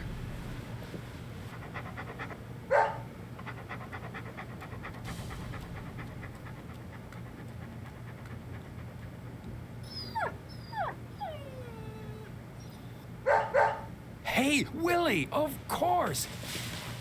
You can track his scent, can't you, boy? What do you think, officers? Let him help you out, why don't you? Oh, he'd make a fine police dog. I told you we don't need... Sounds good, Kaysen. We need all the help we can get.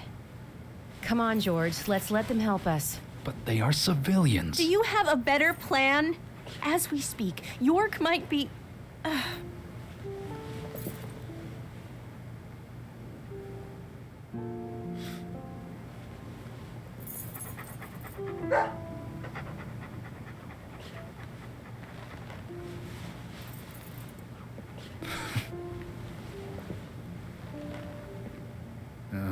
All right. Let's have them help. Thank you, George.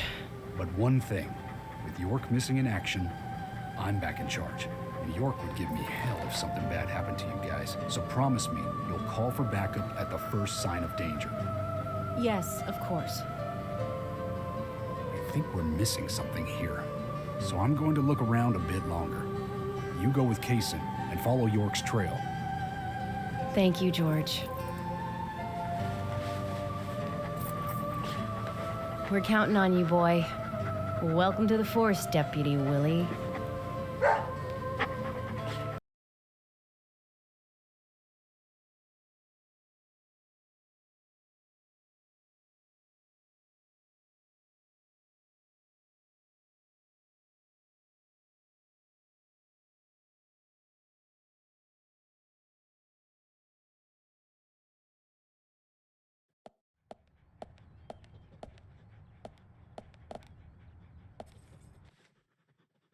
Let's get rolling then. Okay, I'm counting on you, Willie.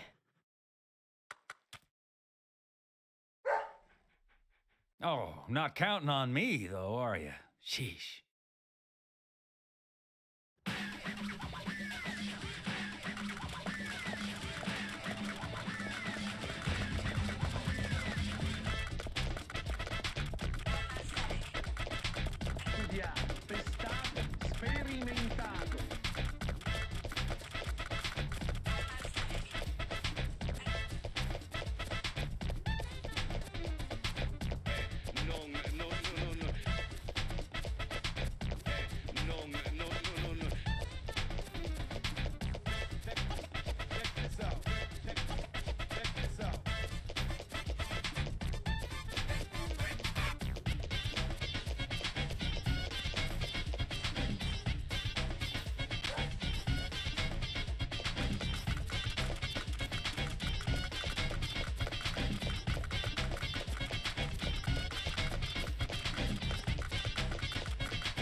He can be a little selfish, but he's a good dog.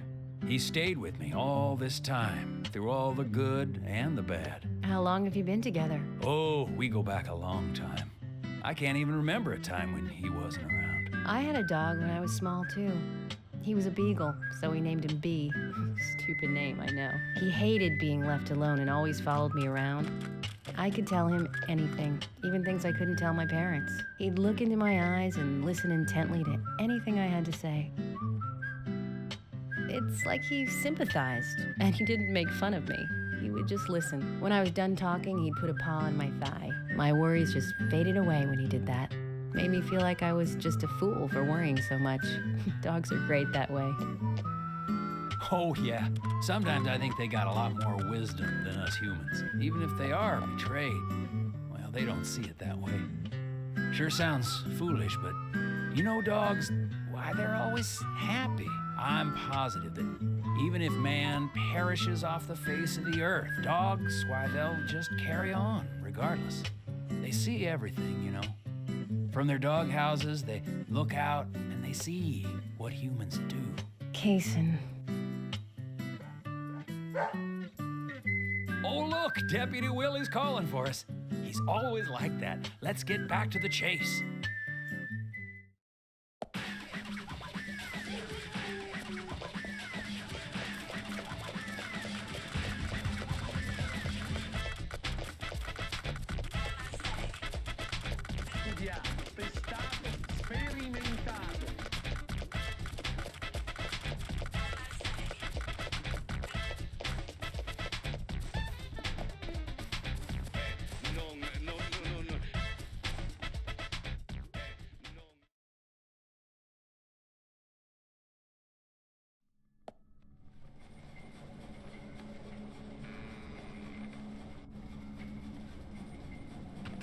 Thomas, I know that you're there. Your disposition is not of my concern.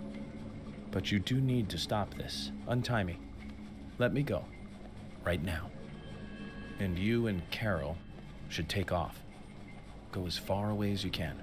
Open a bar or a diner in a new town. With your cooking, I know you do well. Why, thank you, York. You're so kind. Unlike him. If I had someone like you, things may not have come to this. York, have you ever been in love with someone? Thomas, a long time ago, I witnessed two people that I really cared about die. Both pretty much at the same time. And since then, I've tried not to care about anyone so deeply, but recently that way of thinking has changed. Emily, right?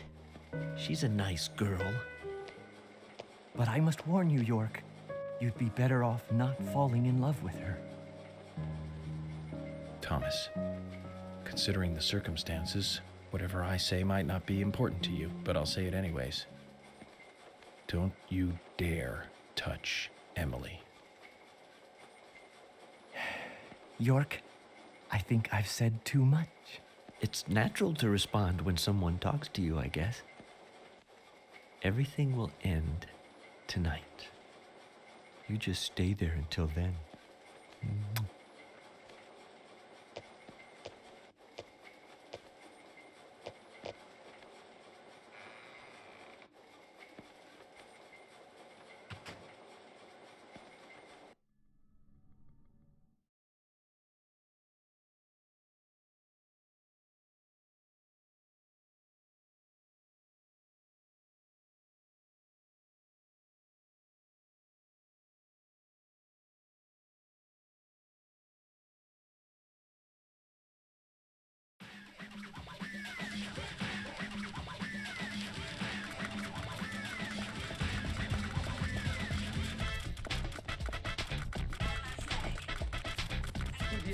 Testato, sperimentato.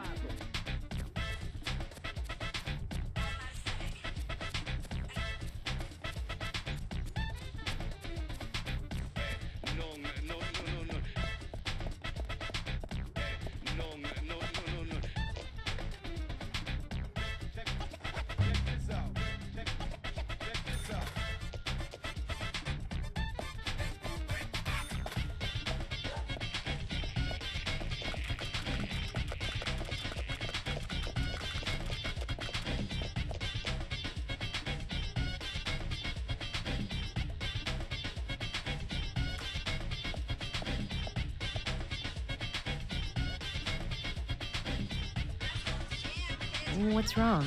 Something's bothering you. Oh, no, it's just... I promised to have tea with Polly. I just remembered. What's that got to do with anything? Yep, you're right. This just isn't the time, I know. But it's... well, she reminds me of my mother who passed away. Kaysen. I've been a salesman for a long, long time. I never had time to talk with my mother, you know. Sales, they were the thing for me. No matter what happened, this was more important. So even when she was sick, I put more energy into my work, which I regret now. And you know, when I heard she died, I was on my way home, all happy. I closed a big deal in Jersey. Just when you want to give something back, you got no one to give it back to. Well, that's when I met her, Polly. I thought heaven had given me another chance. I really did. So I always stay in that hotel whenever I come up here. Oh, sure, the rooms are great, but in all honesty, I go there because I want to talk with Polly. Does Polly know all this? No way. I'd never say anything so embarrassing to her. She'd think I've got some crazy mother complex or something.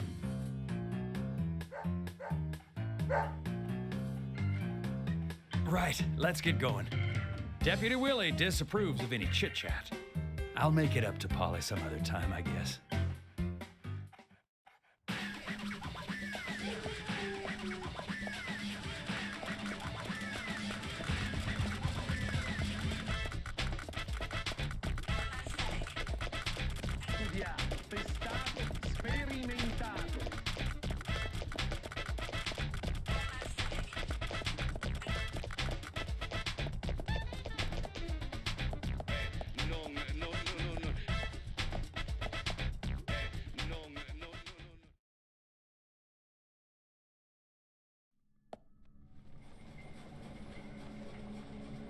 Zach, I'm hungry, but I can't do much about that at the moment. Thomas is certainly a great cook. It's a shame to keep his cooking hidden out here in the countryside. Don't you think so, Zach? Ugh. Which reminds me, there's another great cook in town. To fall in love with her would mean that I would need to love her cooking, too. Why does God test us so, I wonder? That coffee she made. Man, did that pack a punch. I wish you could have tasted it, Zach.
It's only a hunch now, but I don't think Nick killed Diane.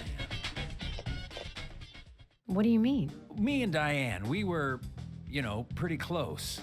I'm sure some people might have moral issues about it all, but I'd like to think that I knew her pretty well. Every time we finished talking, she'd bring up art. I'd make a face, boring. And she'd always say, "You're so different from Nick. He's so much more intelligent." Sounds like something she'd say. Nick was one of the few people who she could talk to, And vice versa for Nick, I suppose. Diane also told me that she was best friends with Nick. He'd have nothing at all to gain by killing her. I can't believe that one would try to kill the other. I just can't. But even the best of friends can end up in the worst fights. Still, the voices and footsteps I heard that night, they were something else. Much more violent, more horrifying. Diane's voice sounded different, too. Different? Hard to explain. Of course, I couldn't make out what she was saying. You told York all this? Of course I did. What did he say? I know, that's fine. Something like that.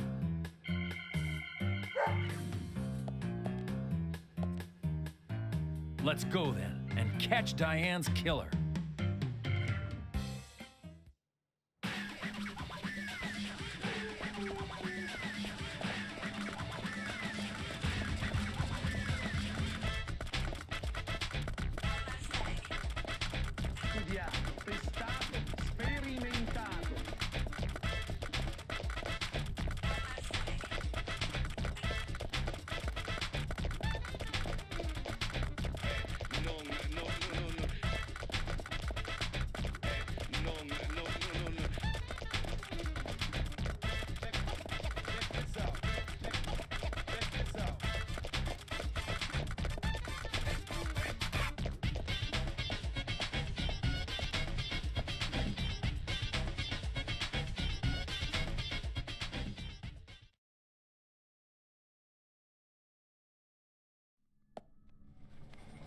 Zach, about Emily. Don't you feel almost nostalgic looking at her? I don't think I've ever felt that way looking at a woman before. No, I'm wrong. It's a long time ago now, though. Do you remember that incident, Zach? Anyways, I was very surprised when she came to my hotel room. Not in a funny way, don't get me wrong. It was really exciting, though. I thought I heard my heart thumping inside, It's inappropriate during an investigation. Right, Zach?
Hey, where are you going? Deputy Willie, he's over here. Come on, hurry!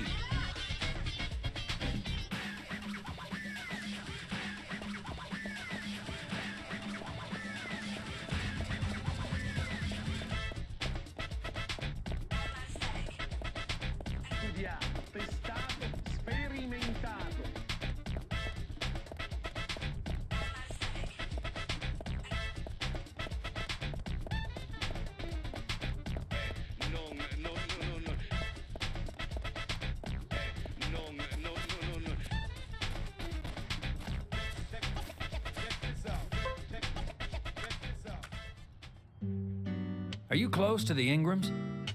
No, I mean, well, I always say hi when I see them at their store. Don't you think they make a wonderful family? I guess so. Including Jim, I suppose they do. Indeed they do. The ideal family, I'd say. You know that I look after Isaac and Isaiah pretty often, right? They talk a lot when I take them out. Yesterday, Mama and Papa, and this morning, Grandpa, always about their family. Just listening to them makes me feel so happy. I don't have any brothers, you know. Maybe I'm a little jealous of those two. That's why when I come here, I always pay them a visit. Greenvale is really like a second home to me. I can tell. Deputy Willie's calling again. Enough about me. Let's get going.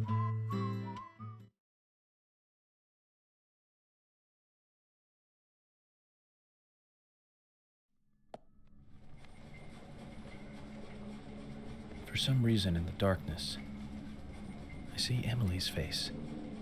When I first met her on the bridge, she looked so dignified. And that glimmer in her eyes when she argues every word I say. Her blonde hair lit by the dawn. Eating steak at the diner.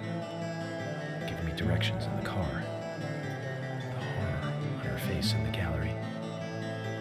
And that coffee she made. And it's like she's a goddess in a tight dress. Zach, let's pray that she doesn't become a real goddess.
Hey, where are you going? Deputy Willie, he's over here. Come on, hurry!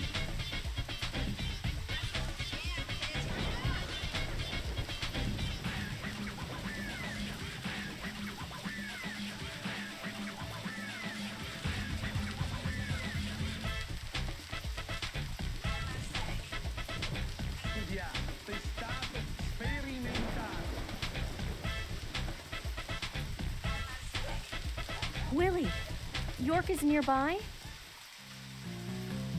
Good job, Willie. Can we stop running now, please?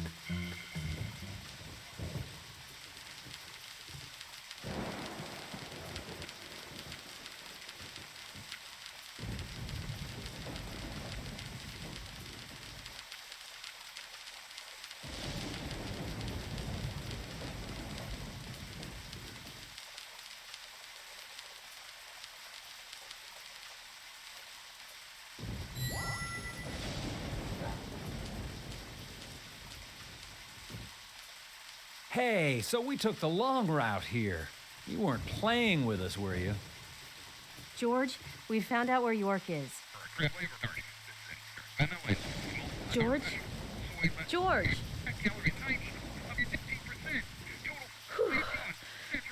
Kaysen, I'm going in alone. Hey, you didn't forget what George said. No, I haven't. And that's why you get to stay out here and keep trying to contact him. I'm just going to check things out. I'll stay out of danger.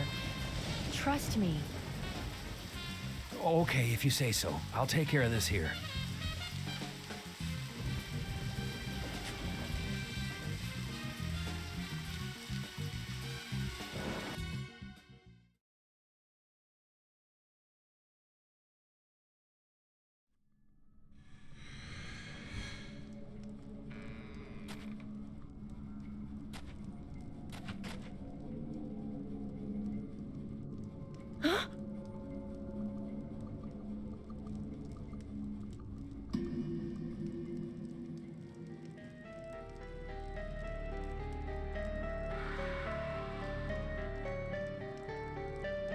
Freeze!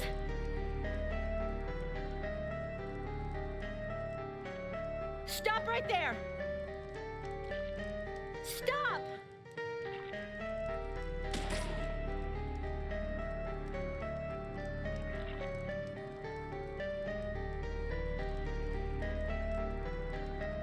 Huh?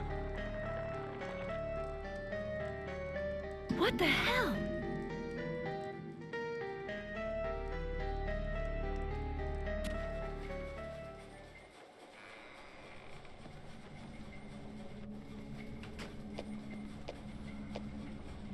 York, Emily is here. Time to say goodbye then. Thomas, let me tell you one more time. It's not too late. I can help you. Just untie me and let me go. If you don't, the situation will be irreversible, unfixable. York, no situation is reversible. Didn't you know that? Everyone, everything proceeds along a path preordained by fate.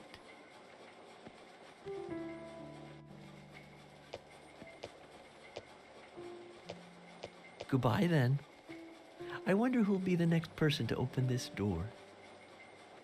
Well, whoever that person is will be the one to decide your fate. Zach, what was I supposed to say? All I can do now is wait.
You sure took your time.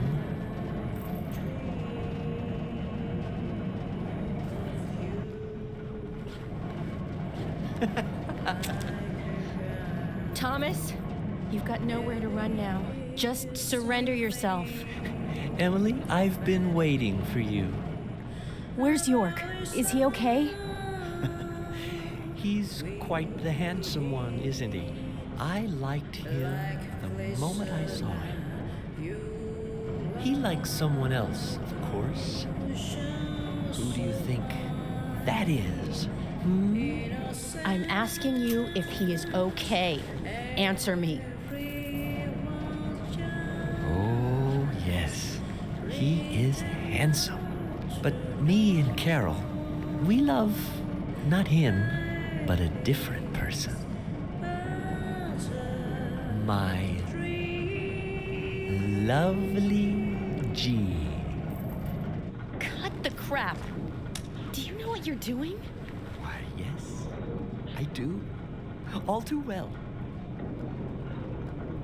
Far better than you do, I think. You know nothing about yourself, nor this town. Please don't make me shoot you.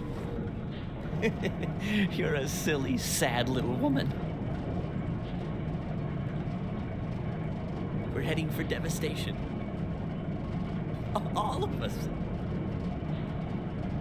And no one can stop it.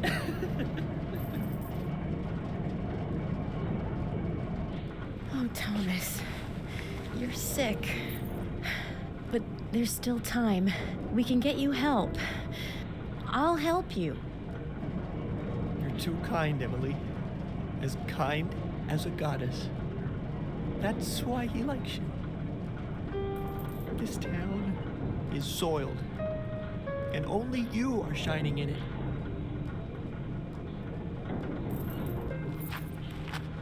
That's right, Thomas. Let's just leave here together. It was so much better back then. We had so much fun. Emily, that was before you came. I won't let you have him.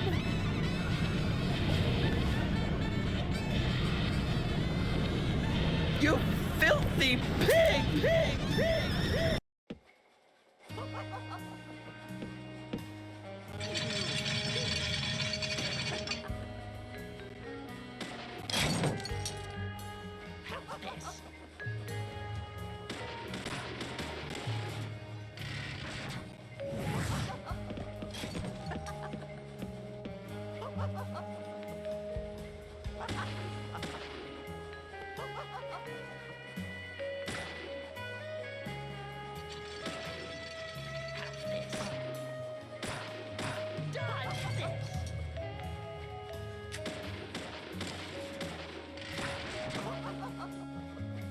You won't have it your way. I won't let you take him. I'll show you how serious I am.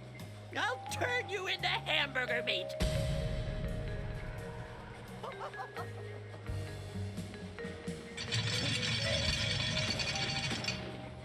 Eat this. This is good. How's this? Dodge this.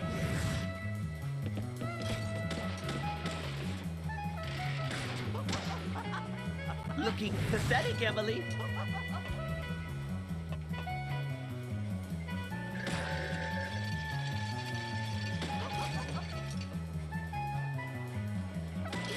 this.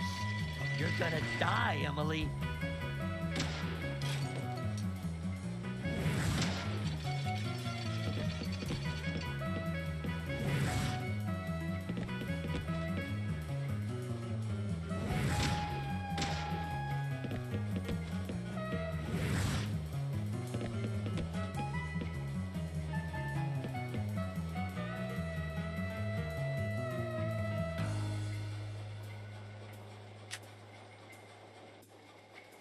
You're gonna die, Emily.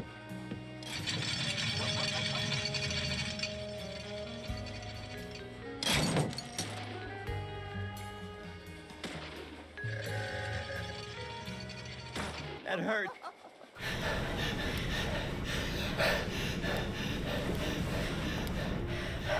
Thomas, don't make me shoot again. Surrender and turn yourself in. Emily. Emily, Thomas. I'm sorry. I'm so sorry. That's enough, Thomas. Just come over here.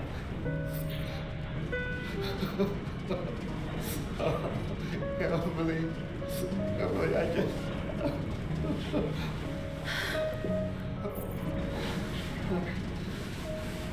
I hate you so much.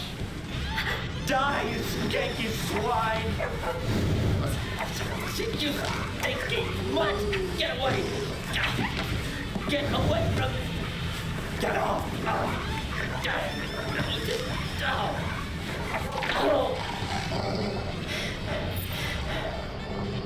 Thomas!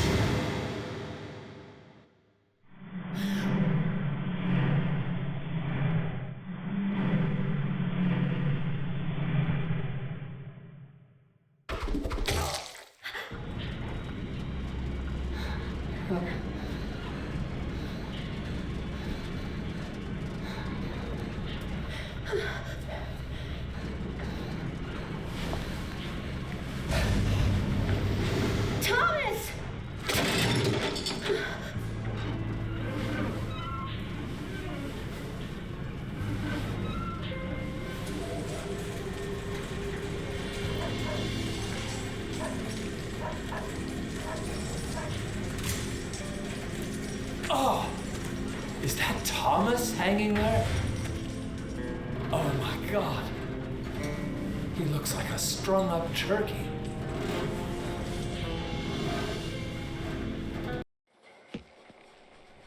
Zach, was that a gunshot? I hope nothing terrible has happened.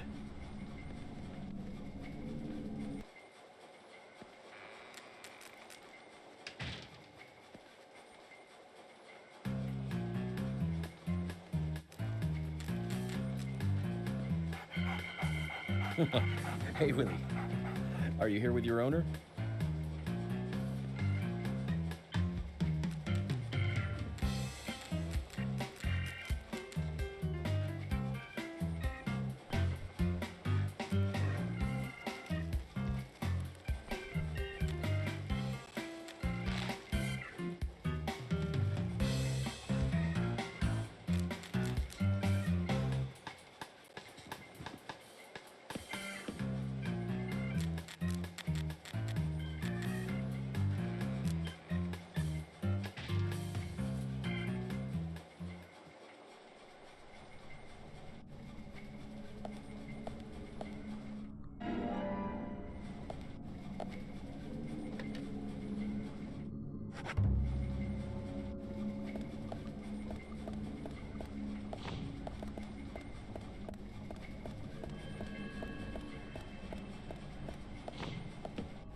Hey!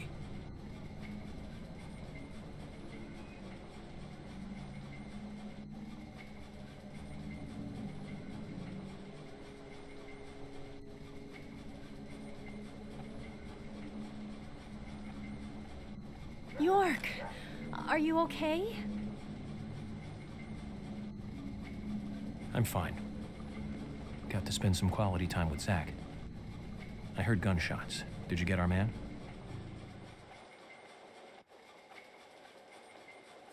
York, Thomas is dead. I shot him. He tried to kill me. Thomas. I suppose that this is the fate you talked about. But Emily, what about the murderer? I just told you I had to shoot Thomas. Thomas's actions may have surprised you, I understand that. But our job is to catch the killer, isn't it? You didn't let the killer get away. York, are you saying that Thomas was not responsible for the murders? What? That makes no sense. Emily, are you out of your mind? Thomas was certainly neck deep in this. But he didn't kill the girls. He has concrete alibis for all 3 murders. He also doesn't have the reverse peace symbol on his back. These are basic facts that for sure you haven't forgotten. Then who? I need you to be strong, Emily. If Thomas is not the killer, then there is only one other possibility. The only one with free access to the department files and doesn't have an alibi at the time of the killings. Love G himself. George? George is the killer? And since when did you start thinking this? I wasn't sure to start with, but you saw the pictures, right? In that secret room in Carol's bar. That was when I became 100% positive. But George didn't have the tattoo on his back. Ah, right. He doesn't have a tattoo on his back, but there is a pattern there. What do you mean? Emily, I'm not saying that the pattern was the tattoo. Remember what Harry said. There isn't a single thing that can maintain its shape for eternity. And George's back is a perfect example. Hey, you two! Could you explain this so I can understand what's going on? Emily, come in. Emily here. I've rescued Agent York from the clock tower. Thomas is dead. I was forced to shoot him.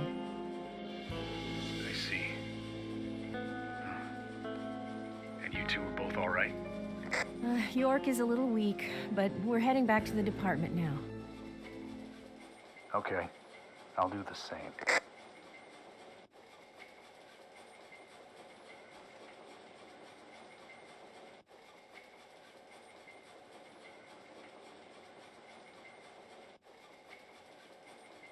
Emily, George is a friend of yours, isn't he?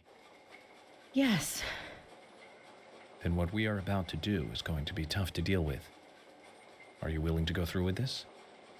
York, I'm deputy sheriff. This might be a small town, but I take pride in that. It's my duty to make sure that we catch all the bad guys in Greenvale. Even if it means facing an end that I would never have hoped for. Okay, then let's get moving. This case is going to end at the sheriff's department.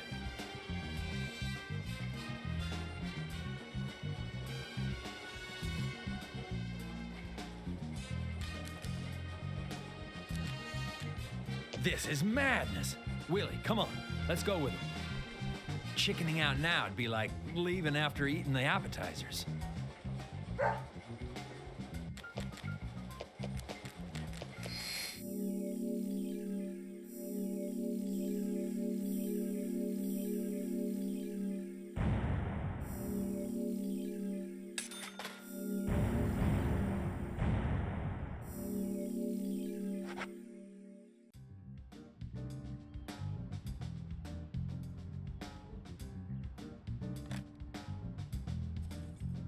Emily, I'm going in from the front. You secure the back. Okay. What should I do? Kaysen, stay at the entrance. No, don't cut me out now. If this was a movie, I'd be some minor nameless character. And I thought I was the cheerful sidekick that helps solve the case.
Zach, I thought we might get a warm welcoming.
Nice shot.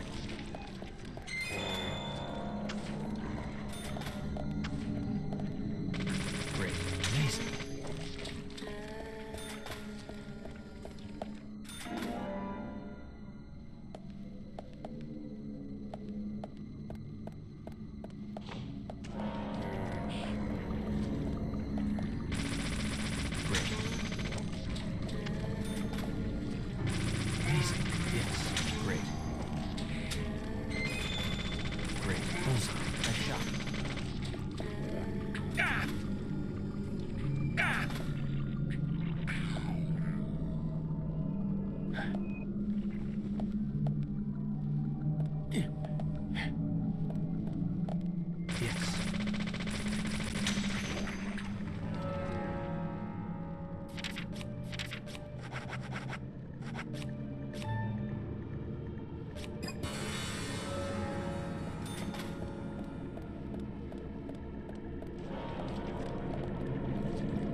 Yes.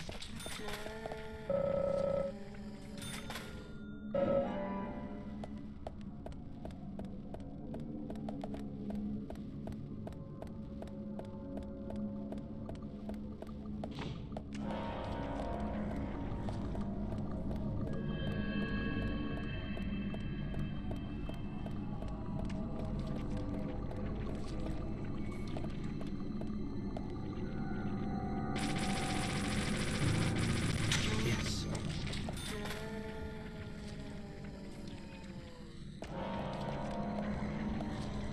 Yes. Amazing. Yes.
Bullseye.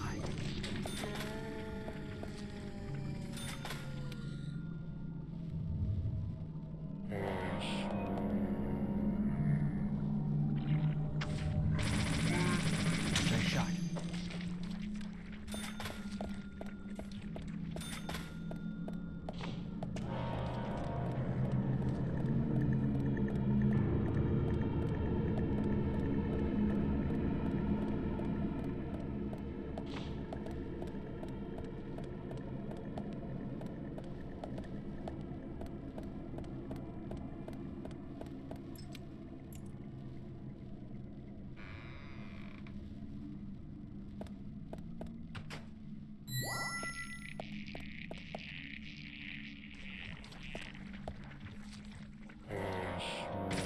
Nice shot.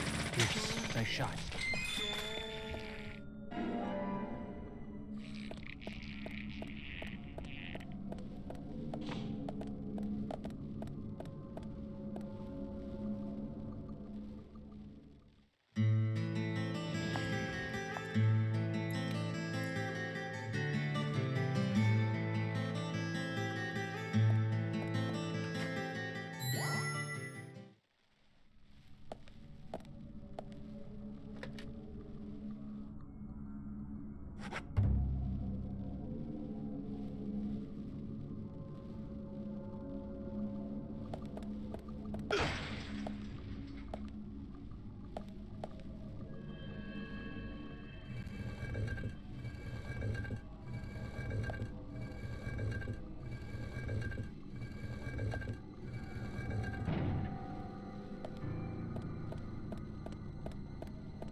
Bullseye. Yes, yes.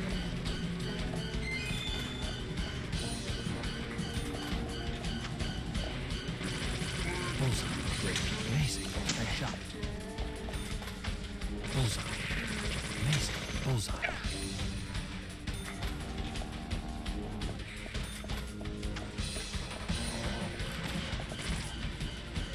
Great.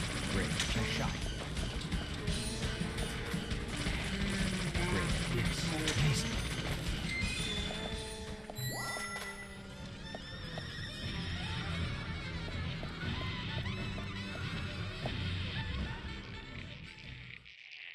Huh?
George.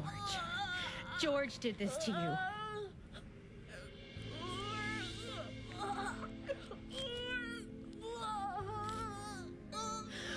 Thomas. He's dead. I shot him. I had to.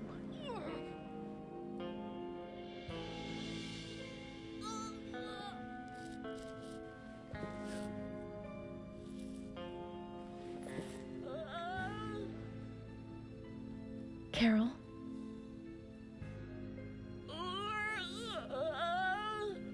Carol?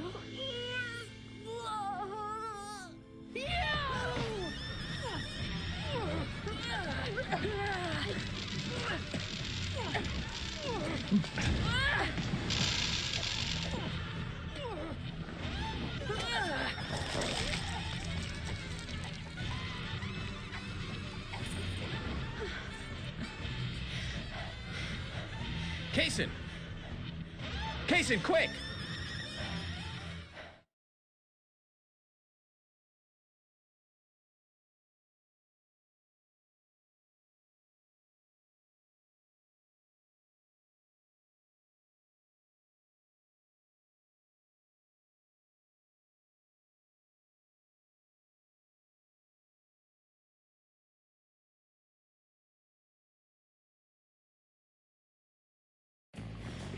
Rush to the hospital.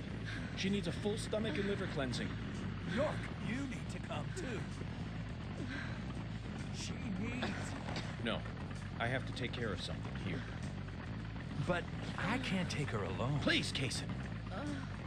Okay, I'll do it. Fast. But if something happens, don't blame me, okay? Just go!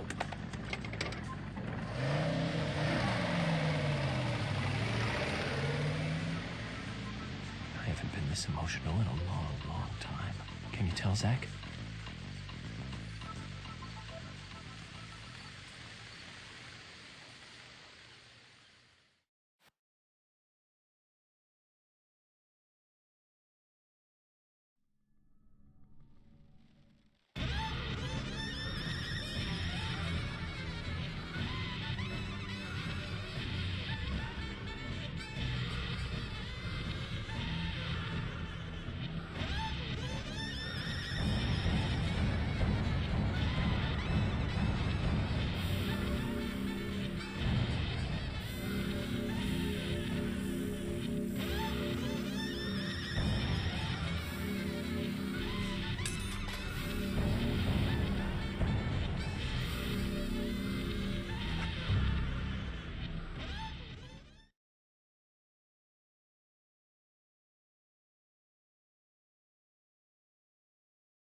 So, Zach, I'm thinking of asking Emily out for dinner once this is all over. Nothing too fancy.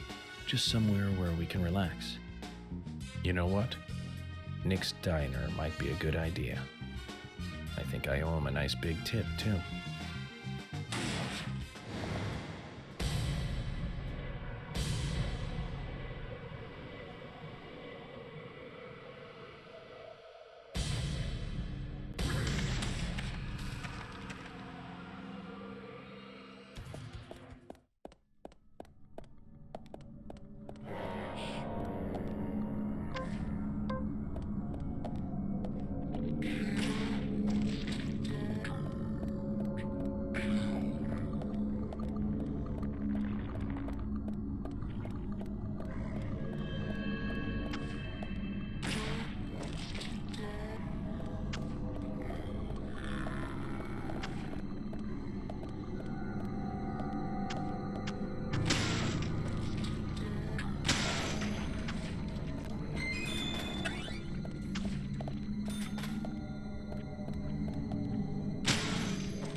Yes.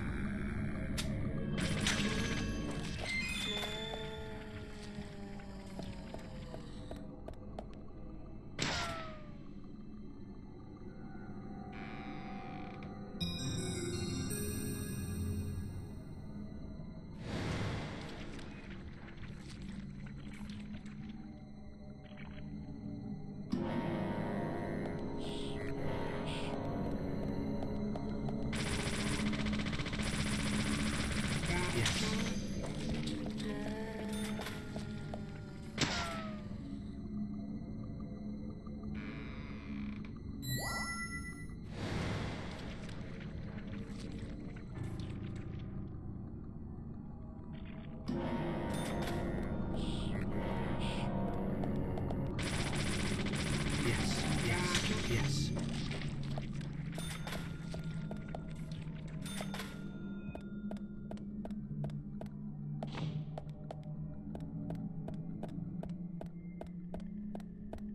Huh?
Bullseye.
To Greenvale, Agent Francis York Morgan.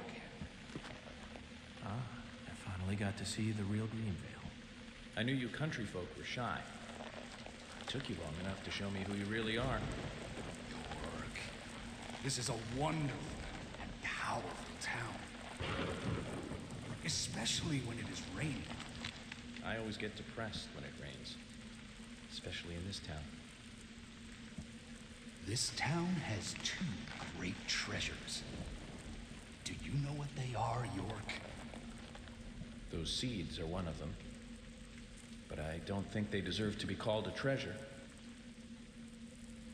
An ordinary man like you could never appreciate their true value. But you'll agree with my selection on the second treasure anyway. I don't disagree with treasure number 2. Emily sparkles like a precious gem. This town changed since she came here. The goddess from the city gave us the fruit of knowledge and gave us sin. When I first saw her, I realized I was such a fool. A fool for being satisfied by the petty girls from this countryside town. George, I agree you were a fool, and you are a fool, even now. Shut it, York! You're the fool here. Becky, Diane, and Carol. They all died right in front of you. You couldn't save even one of them. Not even one. You're the worthless fool here, and that's what proves it. But me, unlike you, I am strong. I have power. My mother taught me, the strong, who can overpower others, is always correct and right. My mother stepped on my face with her stiletto heels because she had power. And when her heel pierced my cheek, I learned to respect her. Since then, I obtained power of my own and found my own disciples. I became divine. All I need now is that goddess of fate. And grab her with my hands. I want Emily in her stiletto heels. You're out of your mind. The goddess won't smile for you anymore, George.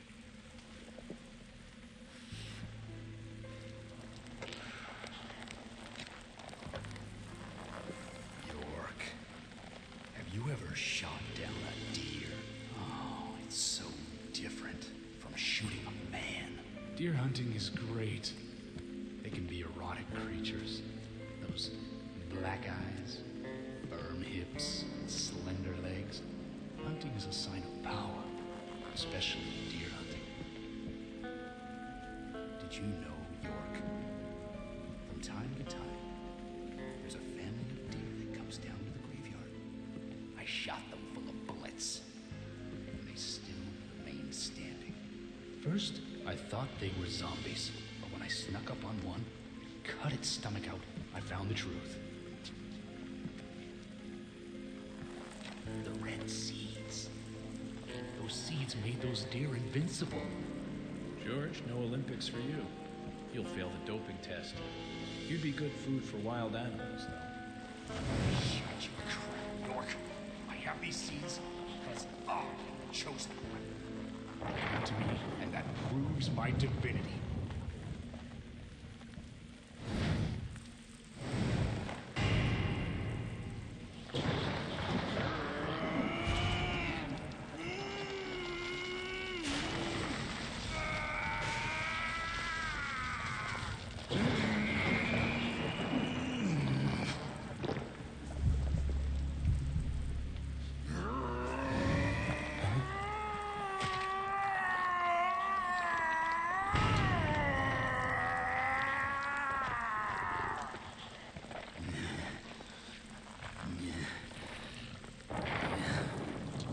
This is the mark my mother gave me.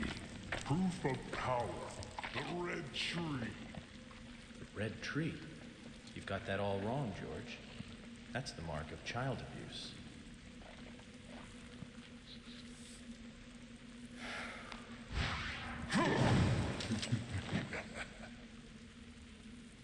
That's no use, York. Carol's death gave me eternal eternal strength. It's surging through my body. I can no longer be killed. York, aren't you honored? You'll be the first to congratulate me for my new powers.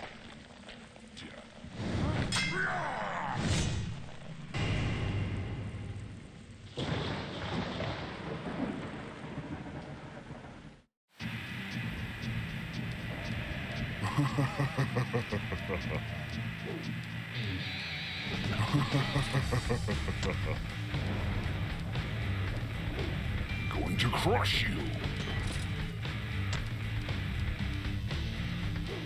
Going to crush you.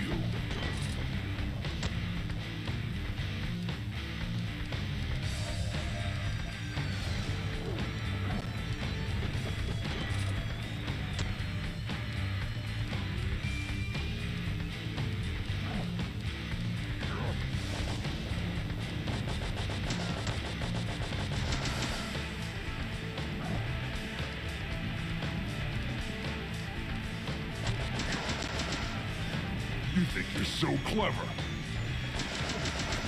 Many more.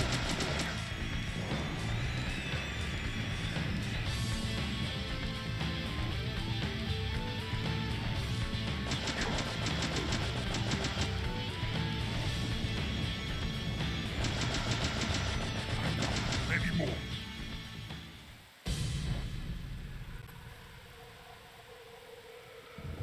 Getting Anna and Becky involved was all too easy. Carol and Thomas built a secret club for me. All we had to do was tell them about it, and they were giddy to join us immediately. And that's where I used the seeds on Anna and Becky. Amazing results, let me tell you. They went berserk, like cats in heat. Anna, especially, enjoyed the seeds. So I made my decision. She would be the first sacrifice for my immortality.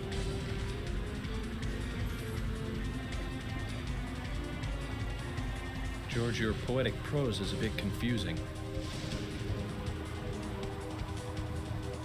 Let me reword this so it makes sense. You chose Anna as your first victim, so you could be a first-degree murderer. And you framed Thomas so it looked like he did it.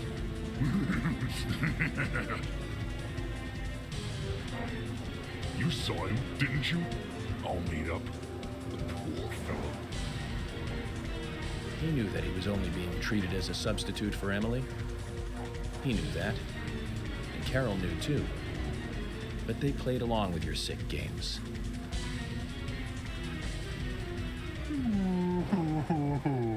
Oh my, you're making me cry.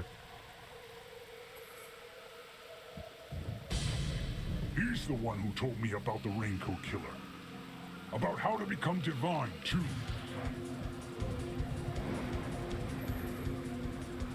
He didn't believe any of it, but when he told me, it all made sense.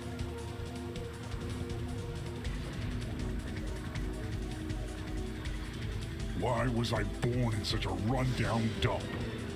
Why did my mother beat me every day? Why didn't Emily want me?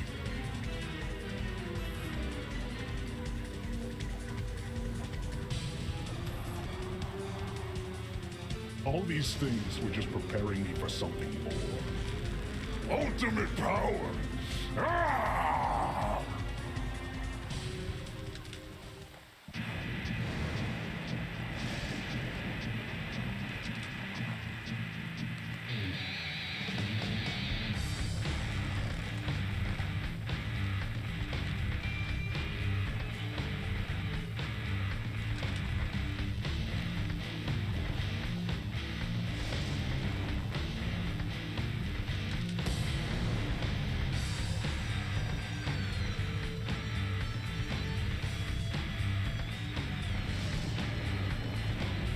Imagination like that, you belong in the zoo.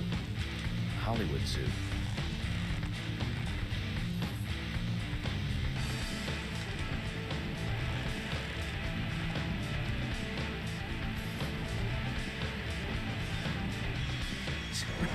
to get serious, York.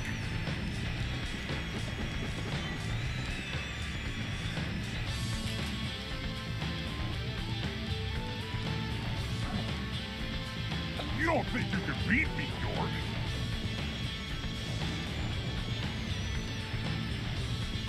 Let's settle this, York.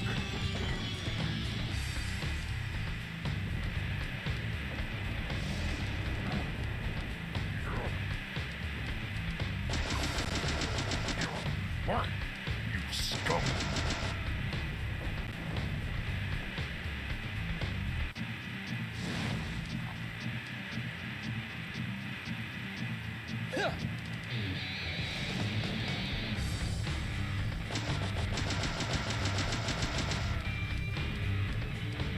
This is the end. Die!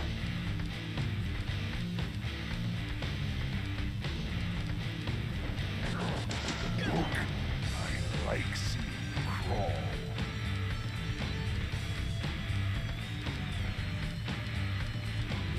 This is the end. Die! Kneel before me, York! What? You scum!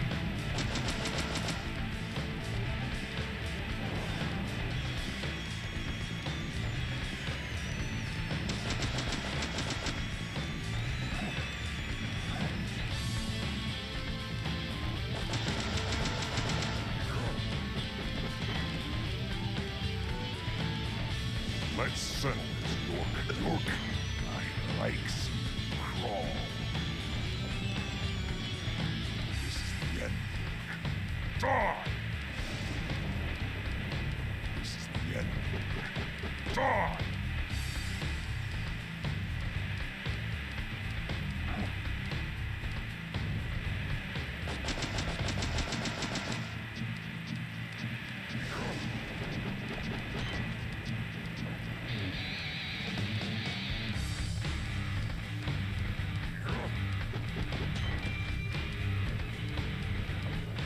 This is the end. Die! Let's settle this, York.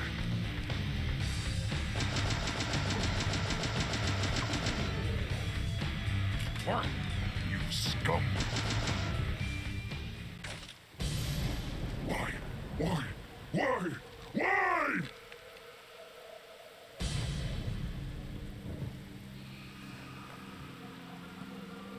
Mama, I didn't do anything bad.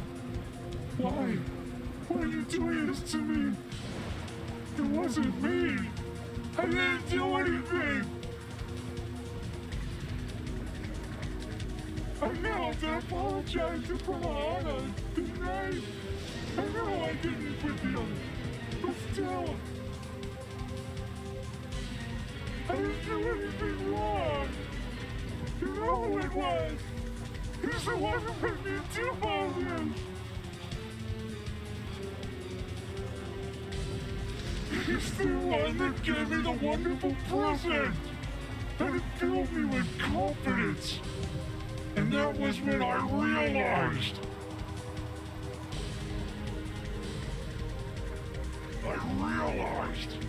That I am blessed.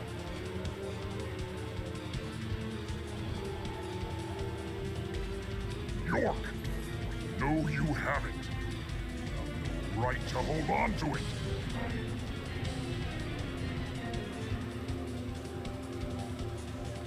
You mean this? Why are you so concerned about this locket?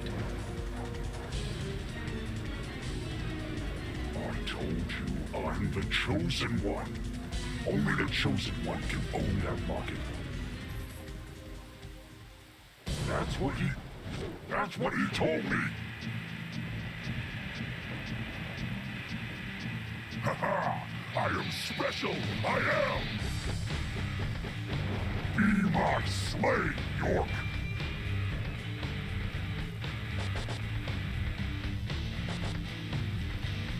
I am the chosen one.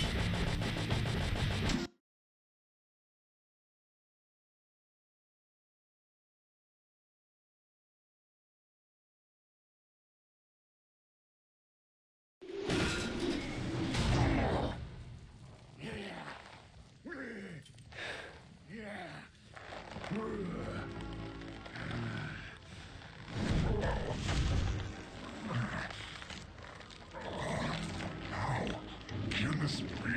I'm divine. No. You're a first-degree murderer. And I'm a federal agent. George, of course you're going to lose.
You will also be able to return back soon.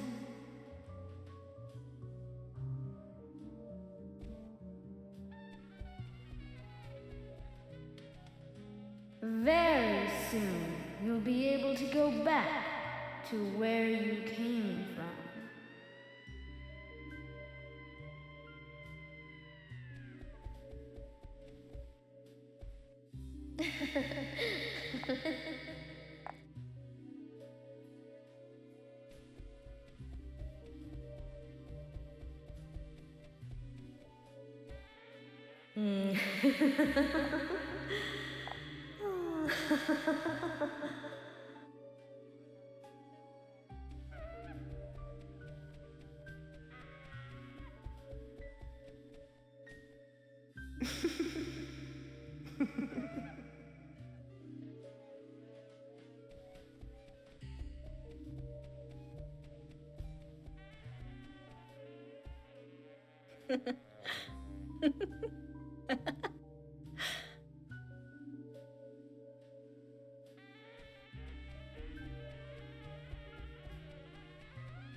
You also need to have more fun.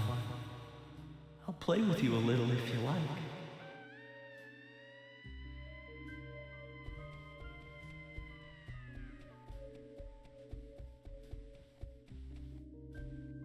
Expect no praise. You did nothing but your duty.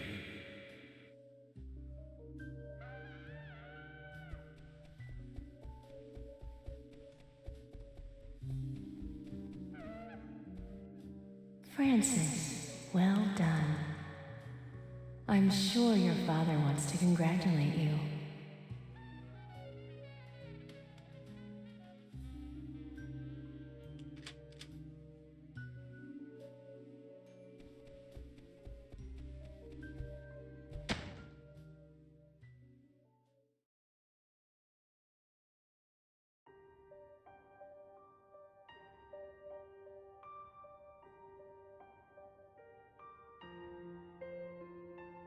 I'm sorry, but I can't allow you to go with your parents yet.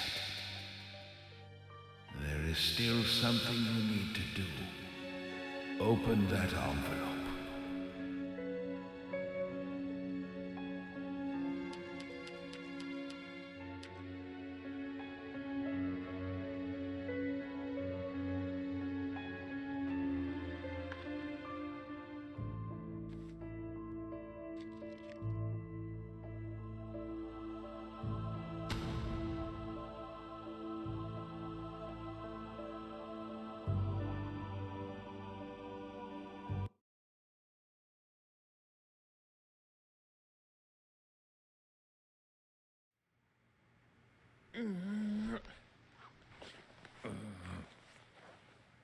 Agent York, finally you're awake. How long have I been out? A whole day, plus 10 hours or so. I wanted to challenge you to a game, but you were asleep. Emily. Which room is Emily in? Emily? What, she hurt too? She hasn't come into the hospital. What? I told Kaysen to bring her here. Kaysen? Well, Kaysen came. He's the one who brought you here. Which reminds me, he asked me to give you this.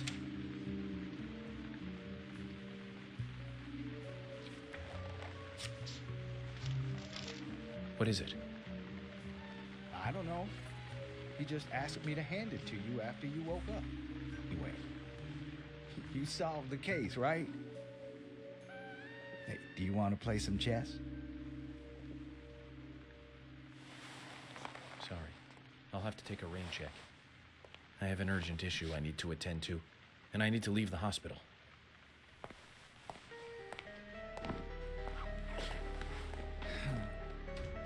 Zach, I have a bad feeling about this.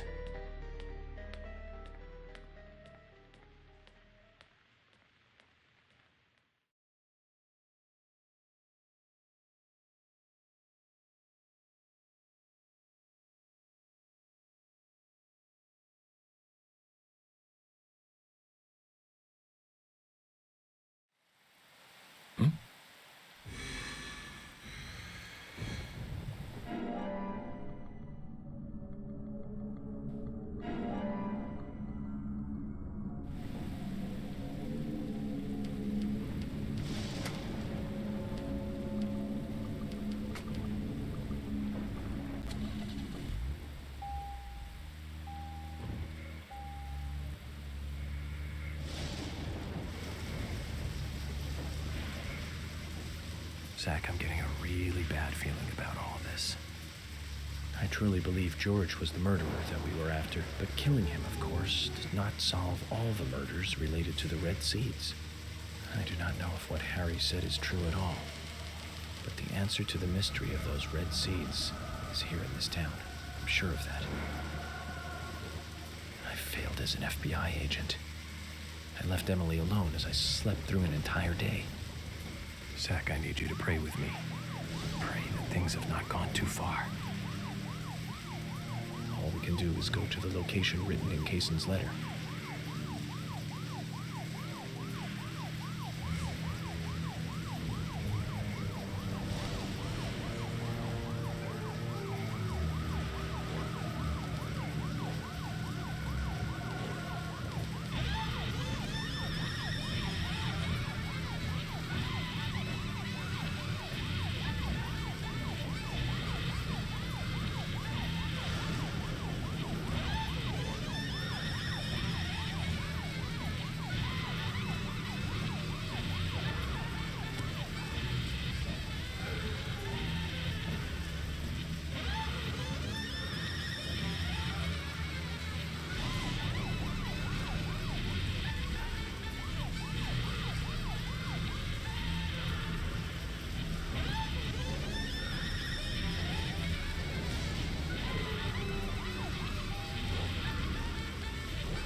George's house?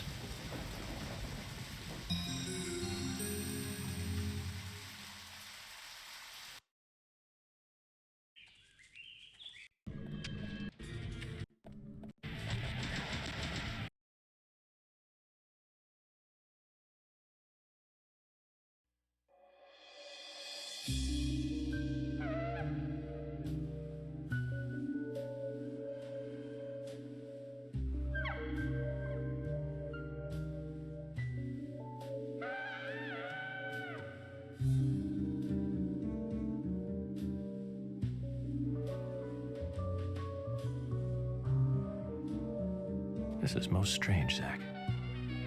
I thought this story was all over. But it looks like there's something else before we get to see the ending.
Zach, it looks like George really had a thing for Emily.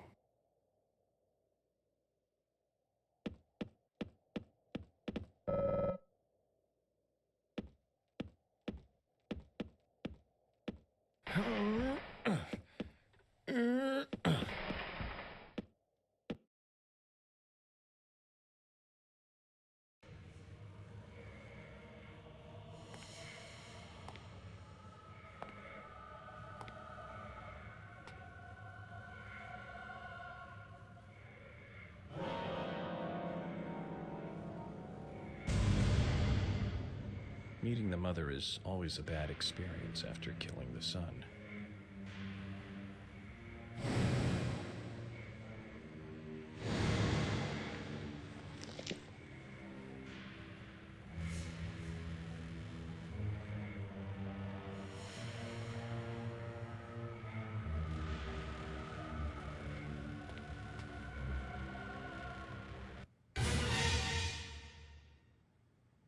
Zach, look.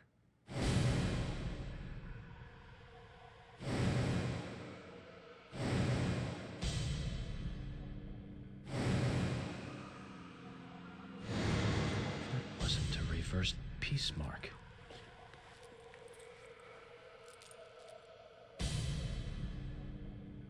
It's a tree.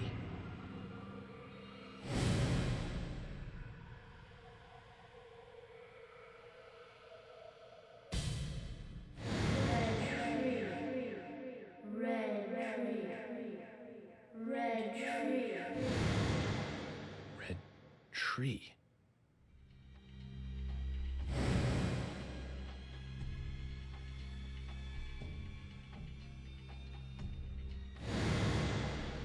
F.K. Kaysen. Forrest Kaysen. He's the one.